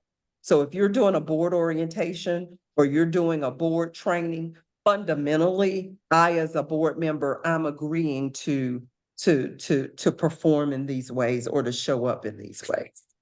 Any questions about duty of loyalty, care, and obedience? Loyalty, care, and obedience. Any questions about that? And I would say, if you're doing any type of board orientation, I would say these are very basic duties that you should be sharing. Very, very Do basic duties. Do you, can you hear me? Yes, Would you do an orientation for if you just set up like a program development group? Would you set up some kind of brief orientation for them, their purpose and? Yeah. So is it, you already have a board and you're gonna create a program committee? Yeah, of just some bring sort? people in from the community that have the expertise, and I don't want to be pushed into adding board members until we evaluate. Well, if they are not board members, meaning on your roster as board members, then you can decide whether or not you want them to be oriented to this. I mean, you can decide whether or not you want them to go that route. Sounds like, I think earlier you were saying that folks didn't want to be board members, so I'm not so sure if I would onboard them like a board member. If they're not one, you would have to kind of come up with how you want to bring them into the organization. Thank you. But minimally as a board member, this is what I'm agreeing to. Right. Right. Mhm. Thank you so much. You're welcome. Dr. Palmer, Duty. sorry. Yes, I'm sorry. No, I'm sorry. If you want to finish, just a question out there. They want you to, someone like to explain or define conflict of interest. Yes, so in your bylaws, let me ask this question. Do you all have your bylaws handy? Because this will help. Do you all have anybody, do you have your okay. Does the person who asked the question, do you have your bylaws handy? I don't have them like visible, but a fairly unilateral understanding of them. Yes, ma'am. Okay. Typically in the bylaws, there is a conflict of interest policy. Do you have that in your bylaws? Yes, ma'am. And an additional thing that we have grant readers and board members sign. And so Lisa, tell me what the question was. I needed to clarify all that first. Is there space or time for you to define conflict of interest? We've had a lot of talk about this at our organization. Yes. So think practically. That's what I always kind of start off with. Think practically. And so what we are saying is that I, as a board member, am not engaging in any kind of behavior, practice. I'm not engaging in any way where I am benefiting, utilizing this nonprofit, my affiliation with it, to benefit personally. Conflict of interest. Now, I could give you 1,000 examples, Sarah, of that, 1,000. But that is the essence of what we're saying here, is that as I am functioning and I am engaged outside, even sometimes of my board meetings and the work that I'm doing with this nonprofit, that I am not compromising the integrity of this nonprofit and the work that it's doing for personal gain. I'm not exploiting this organization for personal gain.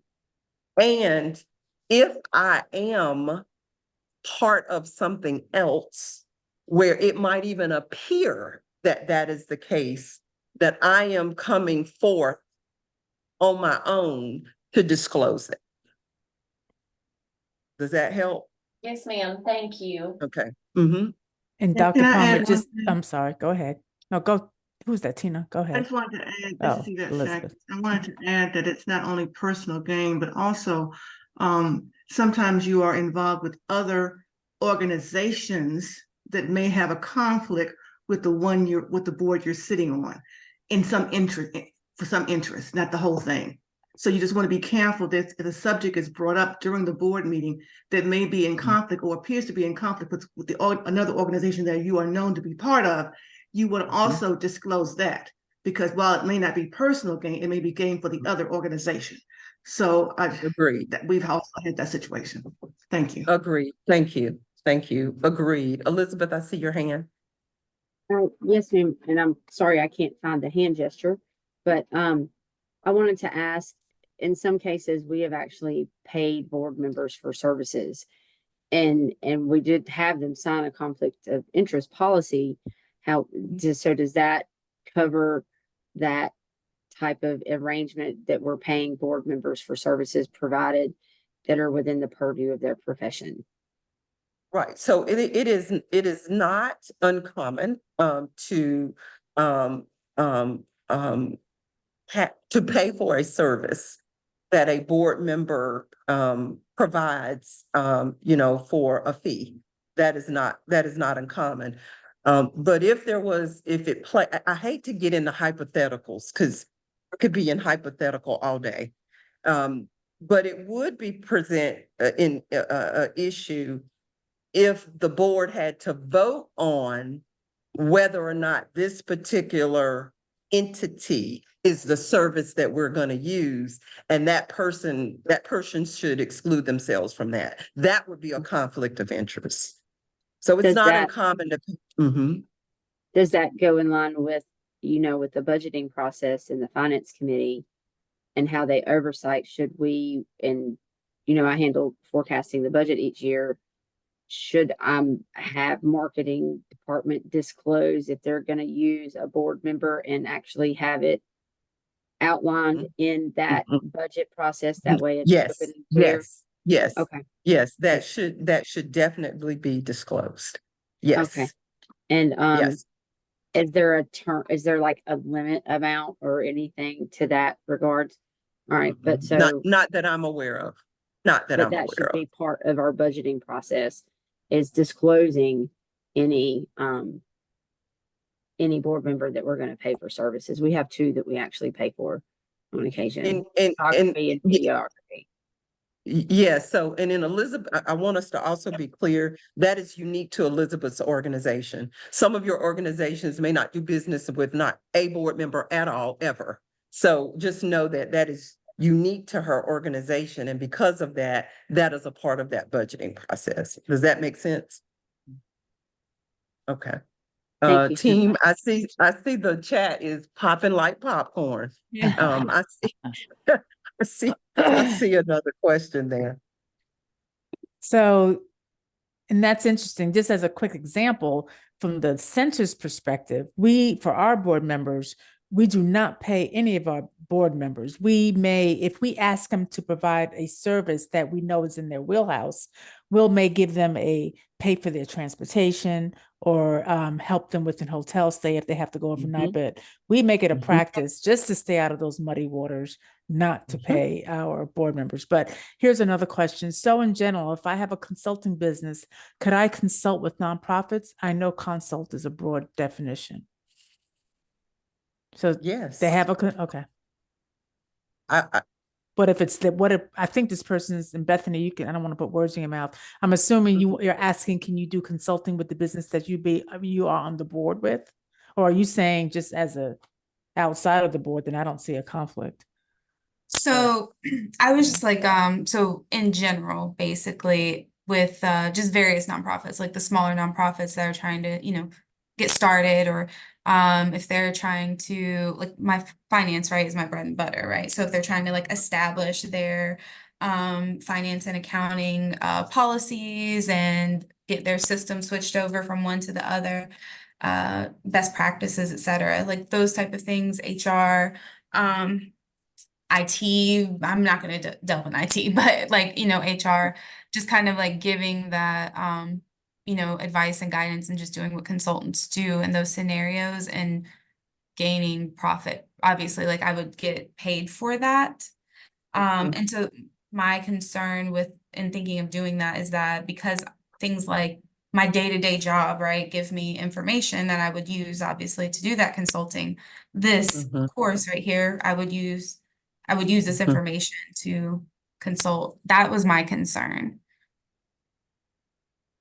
So. And this is like maybe more of a legal question, but I just wasn't sure maybe in general. So, no, yeah, I mean, you can go out and consult and do whatever you do out. I don't work for your organization, so I don't know what your policy is.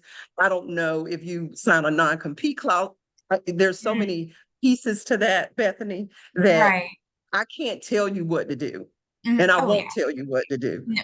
But what I will say to you is that if you found yourself being a consultant, then you want to talk to your employer about that. I can't guide you on that. You would have to talk to them about what you're utilizing from your day job to help you with being a consultant. I can't answer that for you. I would say each person on an individual basis, you would need to talk to your employer and find out how they would prefer you handle that. But if you're asking me, can you be a consultant? Sure, you can.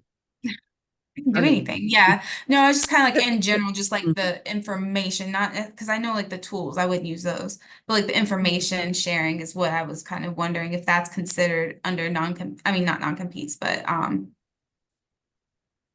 talking Intellectual about? property. Yeah, exactly. I would encourage you to talk to your employer, and I would encourage you to talk to determine how you need to navigate those waters. I don't think I'm in a position to tell you exactly how to do that. Okay. Yeah. Thank you. Okay. All right. Are there any more popcorn in the chat? I wanted to say, do we need to take into consideration, for example, if we had a board member that was audio video expert and we use their services, we just have to make sure it's in alignment with the market amount that we would pay anyone in the market, that it's fair. We have to think about that, right? I think that is a variable that could be in your criteria. It is definitely a variable, but it sounds like to me that would just be an overarching procurement policy that you would have. No matter who you're procuring resources from, there's a way in which you go about doing that. Okay, thank you. Elizabeth, I see your hand. I'm so sorry to ask again, but I did want to verify. I'm trying to review our bylaws and I don't see it in the bylaws. I know we do it annually and have them sign a conflict of interest policy and a confidentiality, but it should be in our bylaws. It can be. I mean, it can be. I mean, typically that is where you will find a conflict of interest policy because the bylaws give your board of directors instructions on how they are to behave. Okay. So it can, yes, it can be in there. It is a good practice to have your conflict of interest in your bylaws. And there is a conflict of interest policy that the IRS has crafted already in general that you can use. You don't have to start from scratch with that. Okay. And I may just be looking at our amended. So I'm trying to go back to the original and see if I can find it there. So yes. Thank you. Yeah, we implemented a policy where we give out that conflict of interest policy to the board members every annual meeting. Yes, that's a good practice to engage in. Go with me to page 33. I don't see any more popcorn. I do see some comments that might be helpful for the group. On page 33, we have provided you with a list of board responsibilities.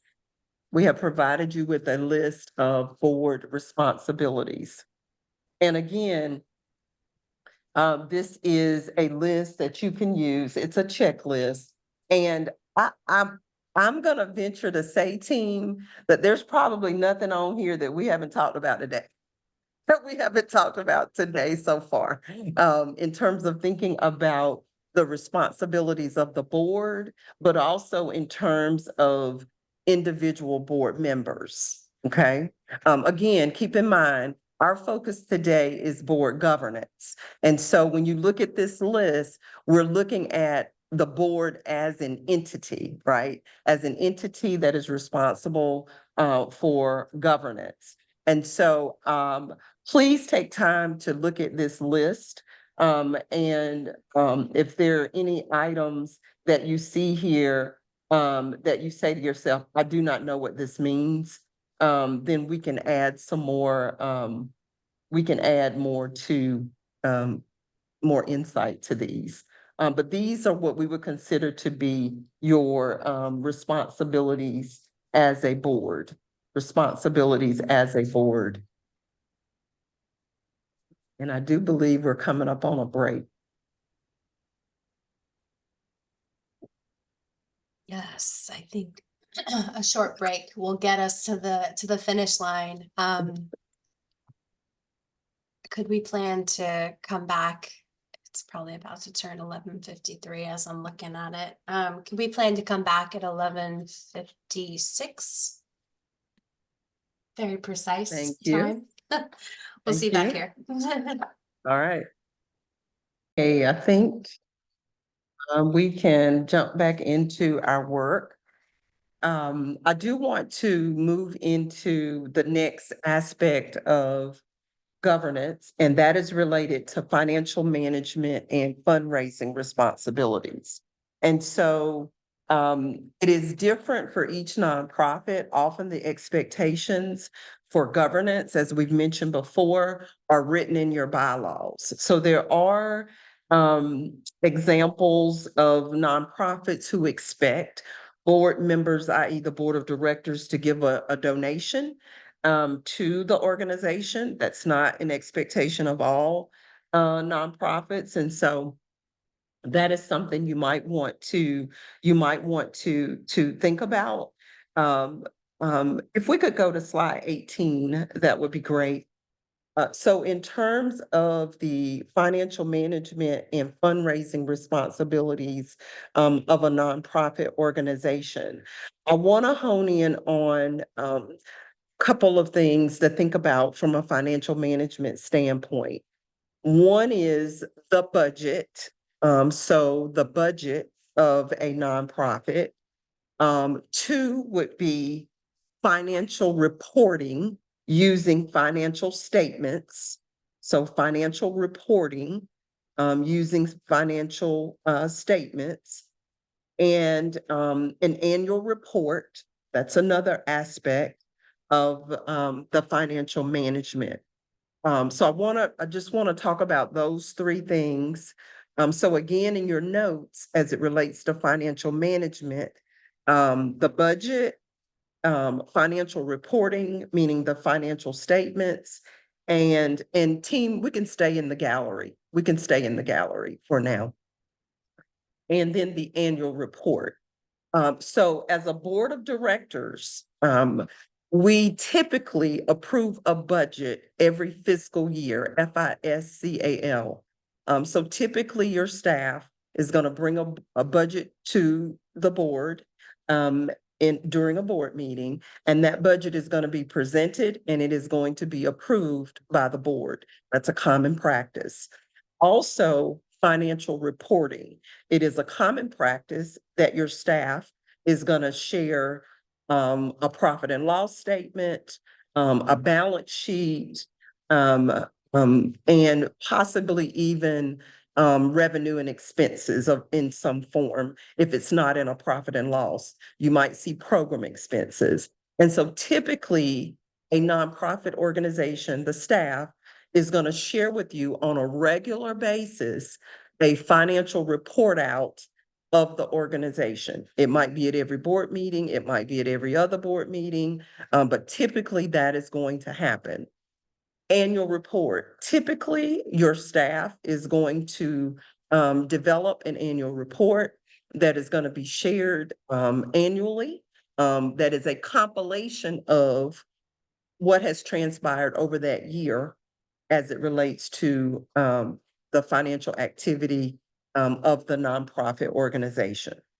Budget, financial reporting encompasses sharing financial statements. And then the annual report. Typically, there is an annual report that the organization compiles, and it shares that with the board as well. We actually, in this training series in the Institute, we will have a specific session on financial management. So we will come back and look at these pieces in detail. But in terms of governance, those are elements of that. Now, in addition to that, I didn't necessarily have this in this fundamentalist, but also if the nonprofit has an audit, that's another aspect of the financial management of the organization. But we have a specific session designed with a CFO to walk us through the financial management of a nonprofit organization. So we'll go a little deeper into that.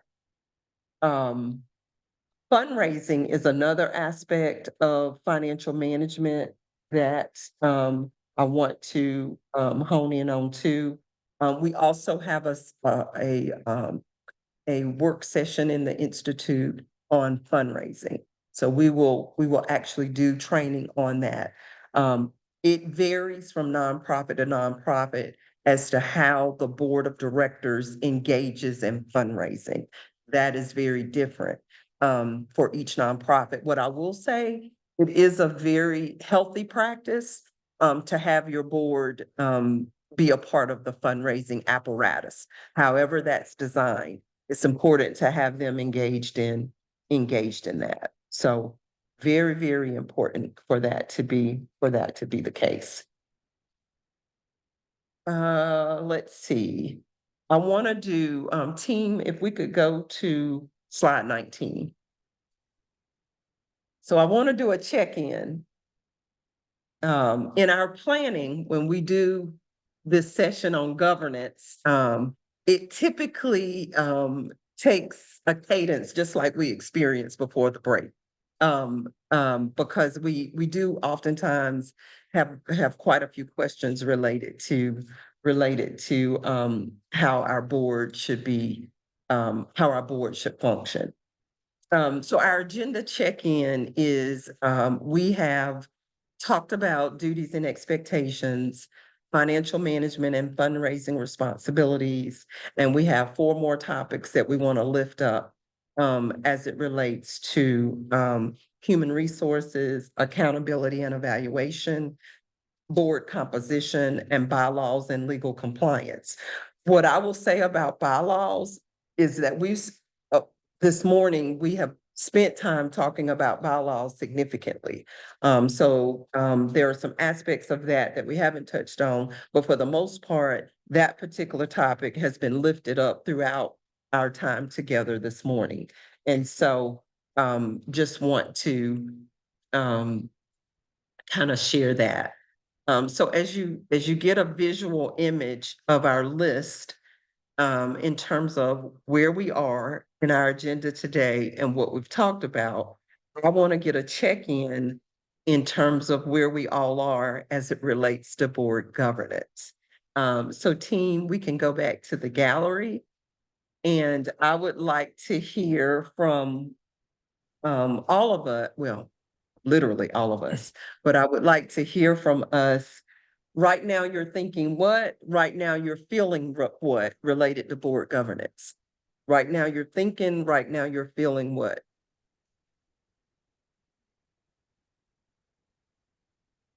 Dr. Palmer, right now I'm thinking that a lot of the information that's shared conceptually, it makes sense, and if executed, as we're discussing it, it would be ideal. But the individual engagement of the board members and empowering them to go to work has been an extreme challenge. And I'm trying multiple strategies to empower the board Any advice there?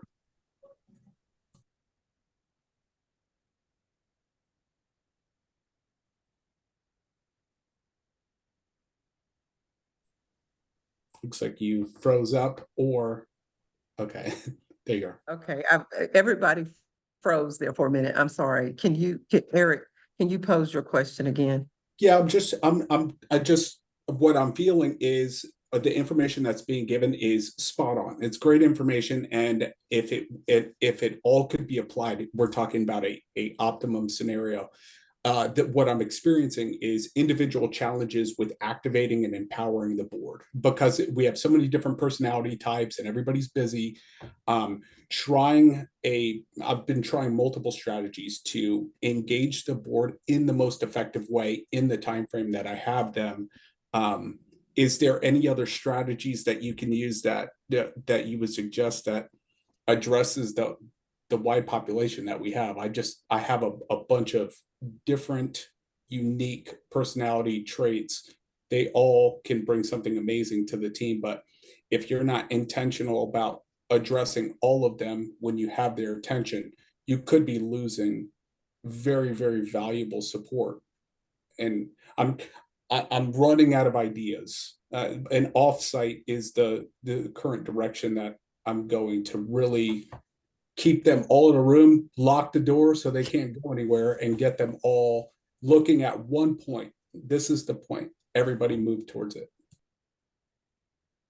So there are a lot of strategies that I could offer on an individual basis. But it would be necessary for me to hear each of your organization's scenario and then provide you with some specific customized ways that you can, I'll just say, shore up the way in which your board functions, your opinion of shore up the way that your board functions. But what I would say in general is, if you're trying to change the culture of your board in a variety of ways, I would not try to change all the ways at one time. I would identify what makes sense in the short term for us to work on and what makes sense long term for us to work on. I say that, and at the same time, I think have some patience. Take into consideration that some of your board members, this may be the first time they've ever served on a board ever, and they don't really know what they're doing.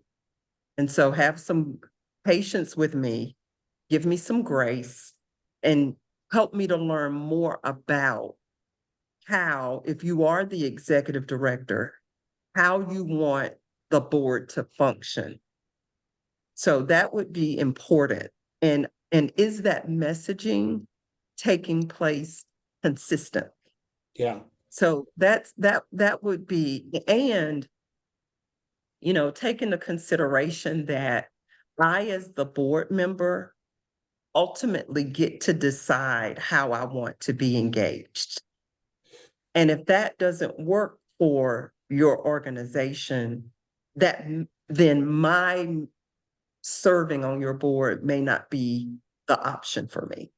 So I think it is being real intentional. And I know if you're not the executive director, for those of you who are in the space today, I know when you're not the executive director, you have limited power and control over how the culture of the board might be influenced.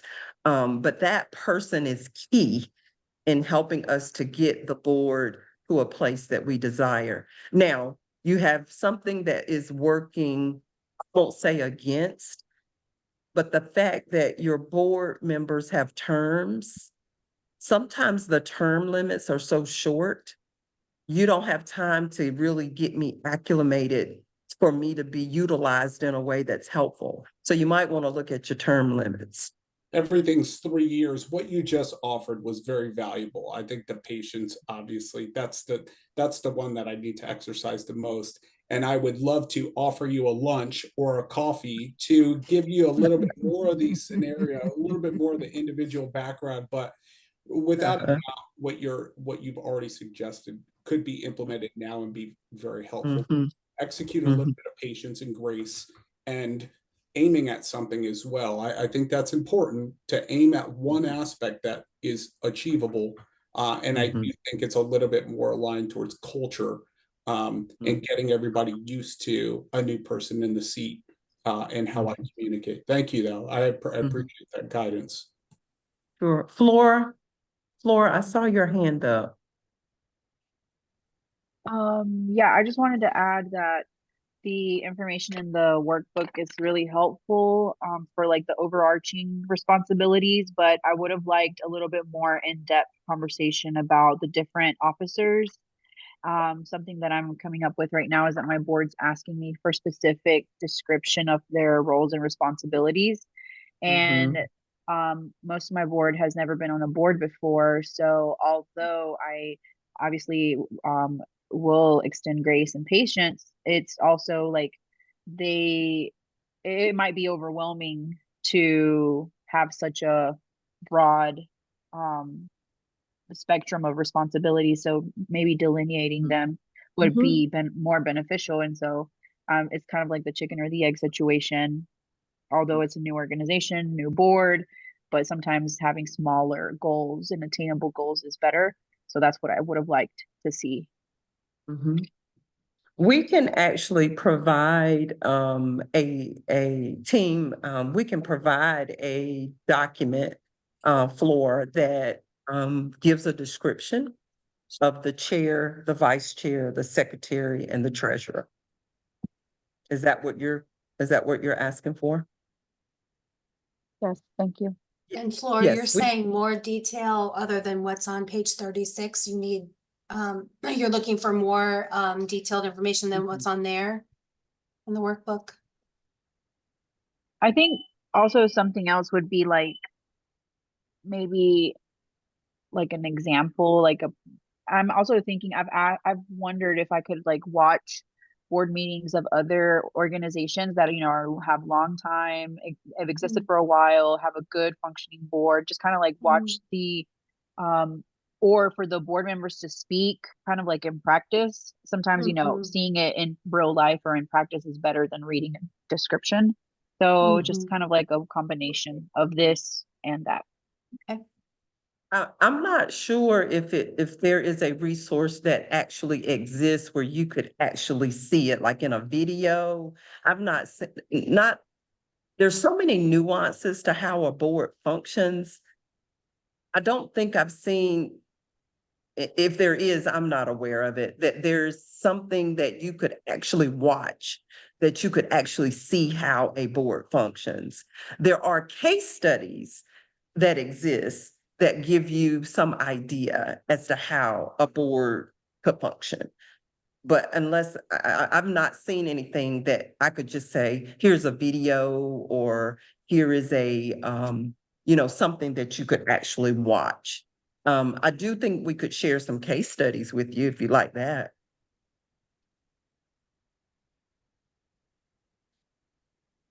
There is also, if you look at page 36, we have the board of directors job descriptions.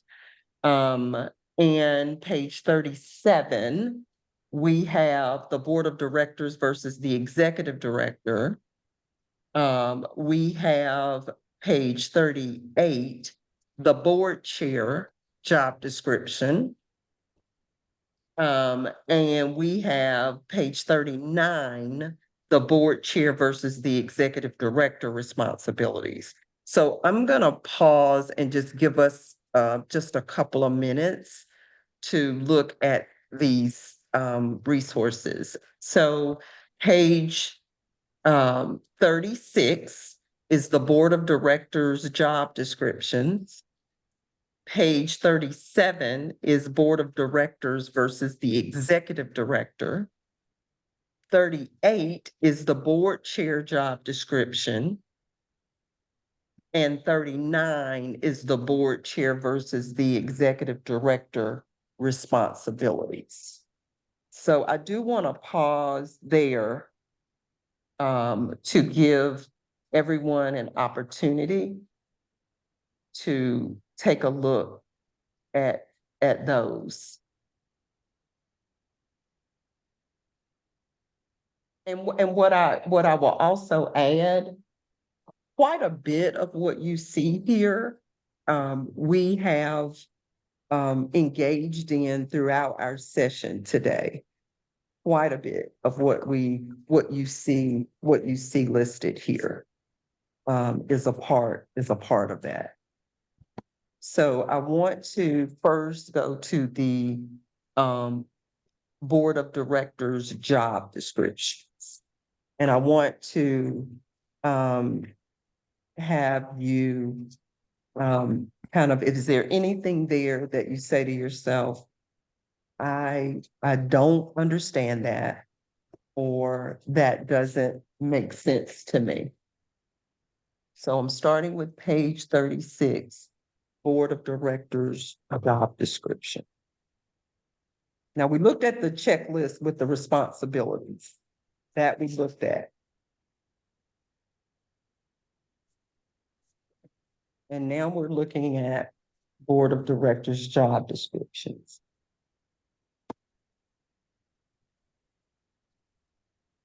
Is there anything there that you say, I don't really get this, I don't really know what we mean by this? And then I want us to go to the Board of Directors versus Executive Director. That's page 37. The way in which I think it's important for us to work as a board is to work in partnership with the executive director or the president and CEO. So it should be a partnership in terms of the way in which we are working. It should be in partnership with us. And the board chair leads that partnership because they lead the board of directors. They are the liaison between the board as a body and the organization. And so the board chair is partnered with the executive director in that regard. When you think about the board chair versus the executive director, the board chair again is the liaison and represents the board. And the executive director manages the day-to-day operations.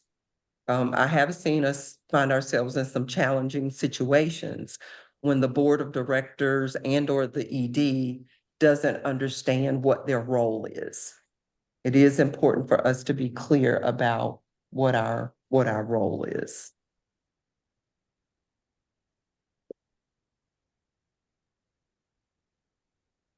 I have a quick question. Uh-huh. Palmer. So there's not a discussion of the strategic plan in these job descriptions. Who would you say is responsible for leading that effort? If you are fortunate and you have paid staff and you have an ED on staff, oftentimes that is a part of their day-to-day operations responsibilities. And so they help coordinate that and they include the board in that coordination. And we do have a specific session on strategic planning as a part of this institute. But that's typically how that works. So without an ED, then that falls to the board chair. If you don't have an ED, the board chair can provide leadership to coordinating that. Yes. Okay, thank you. Uh-huh. I wanted to say something before we get too far away from it.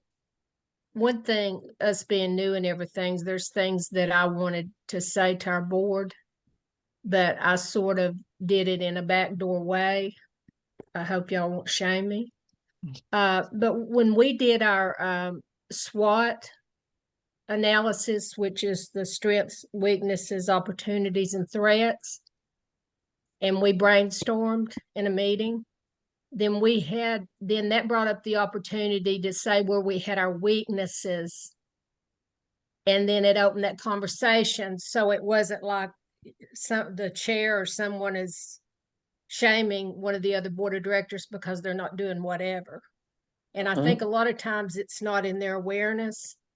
And so I've had talking to other EDs, they've talked about that maybe with the chair, they're having a time, holding all the directors together and they're not helping or whatever. And so one of the things I've been thinking about lately is another backdoor way is set up your orientation for the directors or orientation for bringing them in later and do like a PowerPoint and say, these are the things that we need them to do. You know what I'm saying? So you're getting it in their awareness of what their responsibilities are without directly shaming them or putting them on the spot. So that's the brainstorming that I've been doing lately, is trying to figure that out. I think that's a really good approach. And again, when you're that board chair and or you're that executive director, oftentimes you craft a way forward that's in alignment with what you're presented with. And I think that's a good example with that. That's why, there's no recipe. There's no measured recipe. There are some ingredients, but there's no measured recipe that we use with every single organization. It varies and it is different in that regard. Right. Any questions about the job descriptions, the executive director role versus the chair role versus the descriptions that we've provided? Okay. Team, what I want to do here is I want to pause here. I'm looking at our time. I want to pause here, and when we gather next week, there are 2 topics related to board governance that I want to make sure that we incorporate. So if we can make a note there, and that is board composition and the bylaws and legal compliance. So I want to make sure that we focus in on that. And we will share the resource for evaluating the executive director. So if we could just make a note that that is where we will pick up next week, then we can pause here. And I want to check in with the group. I do want to do another check-in as to where we are leaving this conversation and work around board governance. Is there just kind of checking in? So we've got 3 more pieces, 3 more topics that we're going to cover next week related to board governance. And when we start next week, we're going to jump right into those 3 topics. So just kind of be aware that that's where we're going to pick. That's where we're going to pick up. Closing thoughts, comments? I think Janelle has her hand raised. Go ahead and unmute. Okay. Janelle, you go right ahead. I wanted to let everybody know that I put my email address in the comments. If anyone is interested in just eavesdropping in on our board of directors meeting, which is going to be meeting a week from tomorrow at between 3 and 4:30, just to see how we run it. So I've got a few people. If you want to email me, and Flora, Nice. for sure, I'll reach out to you and make sure you got a link. Nice. Thank you, Janelle. Thank you so much for doing that. That is great. Thank you. Thank you for helping out with that. Any just additional thoughts before I hand this over to the team to close us out?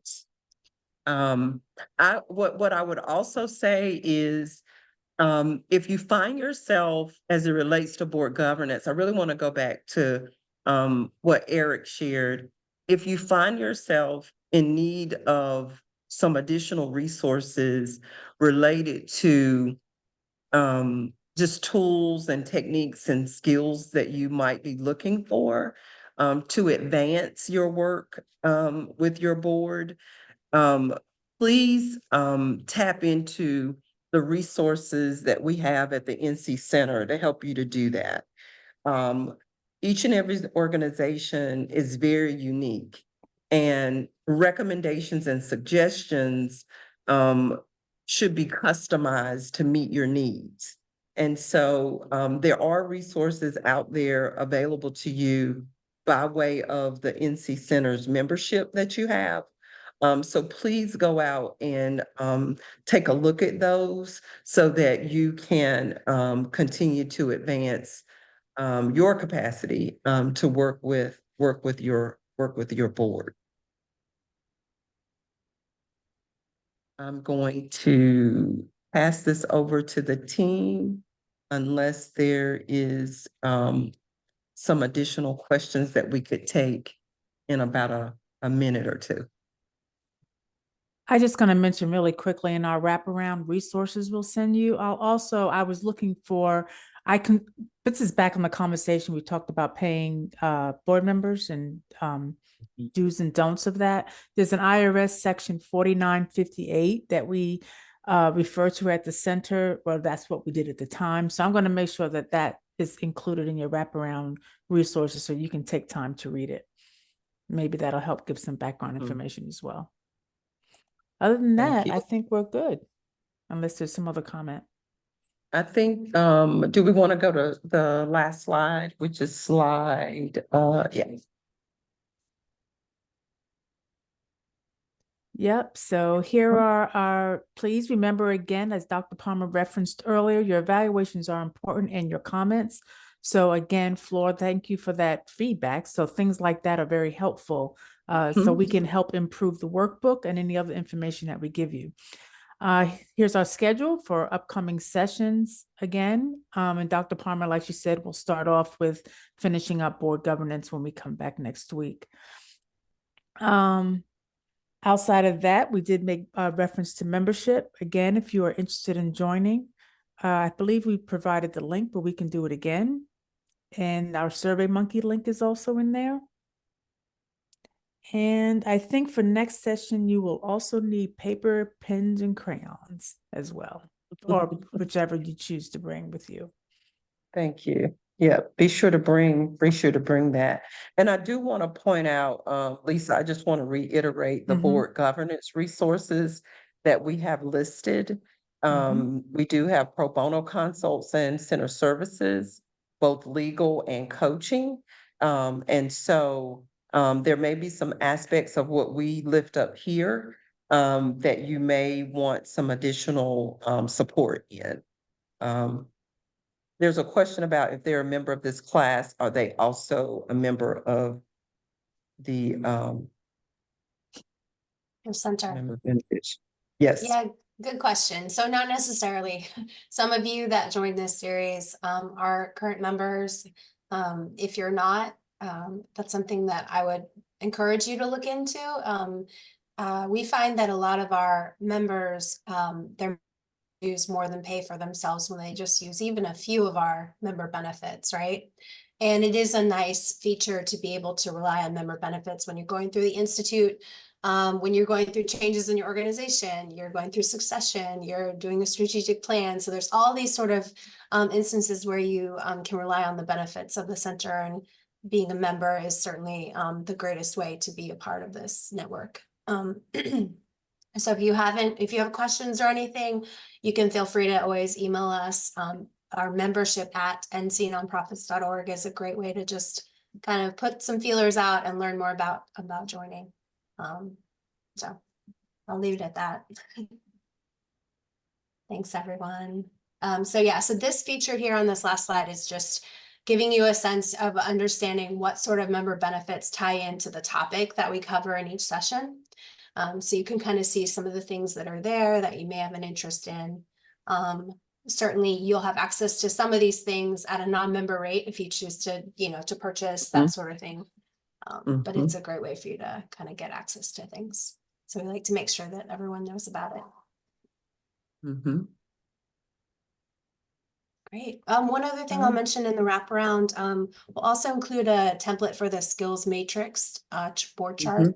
I pulled one that I found that we'll make sure to include, and also a contact sheet of all the members of this group, of the cohort, so that when you're making these connections in the chat and in breakout groups, you can have that person's contact information and reach out to them and that sort of thing. I love seeing these little interactions taking place and folks, offering up certain things. It's great to see, and that's certainly a secondary benefit of this cohort. So with that, I think we'll say sayonara, and we'll see you next week. See you all next week. Thanks, everyone. And our team will stay on for a debrief.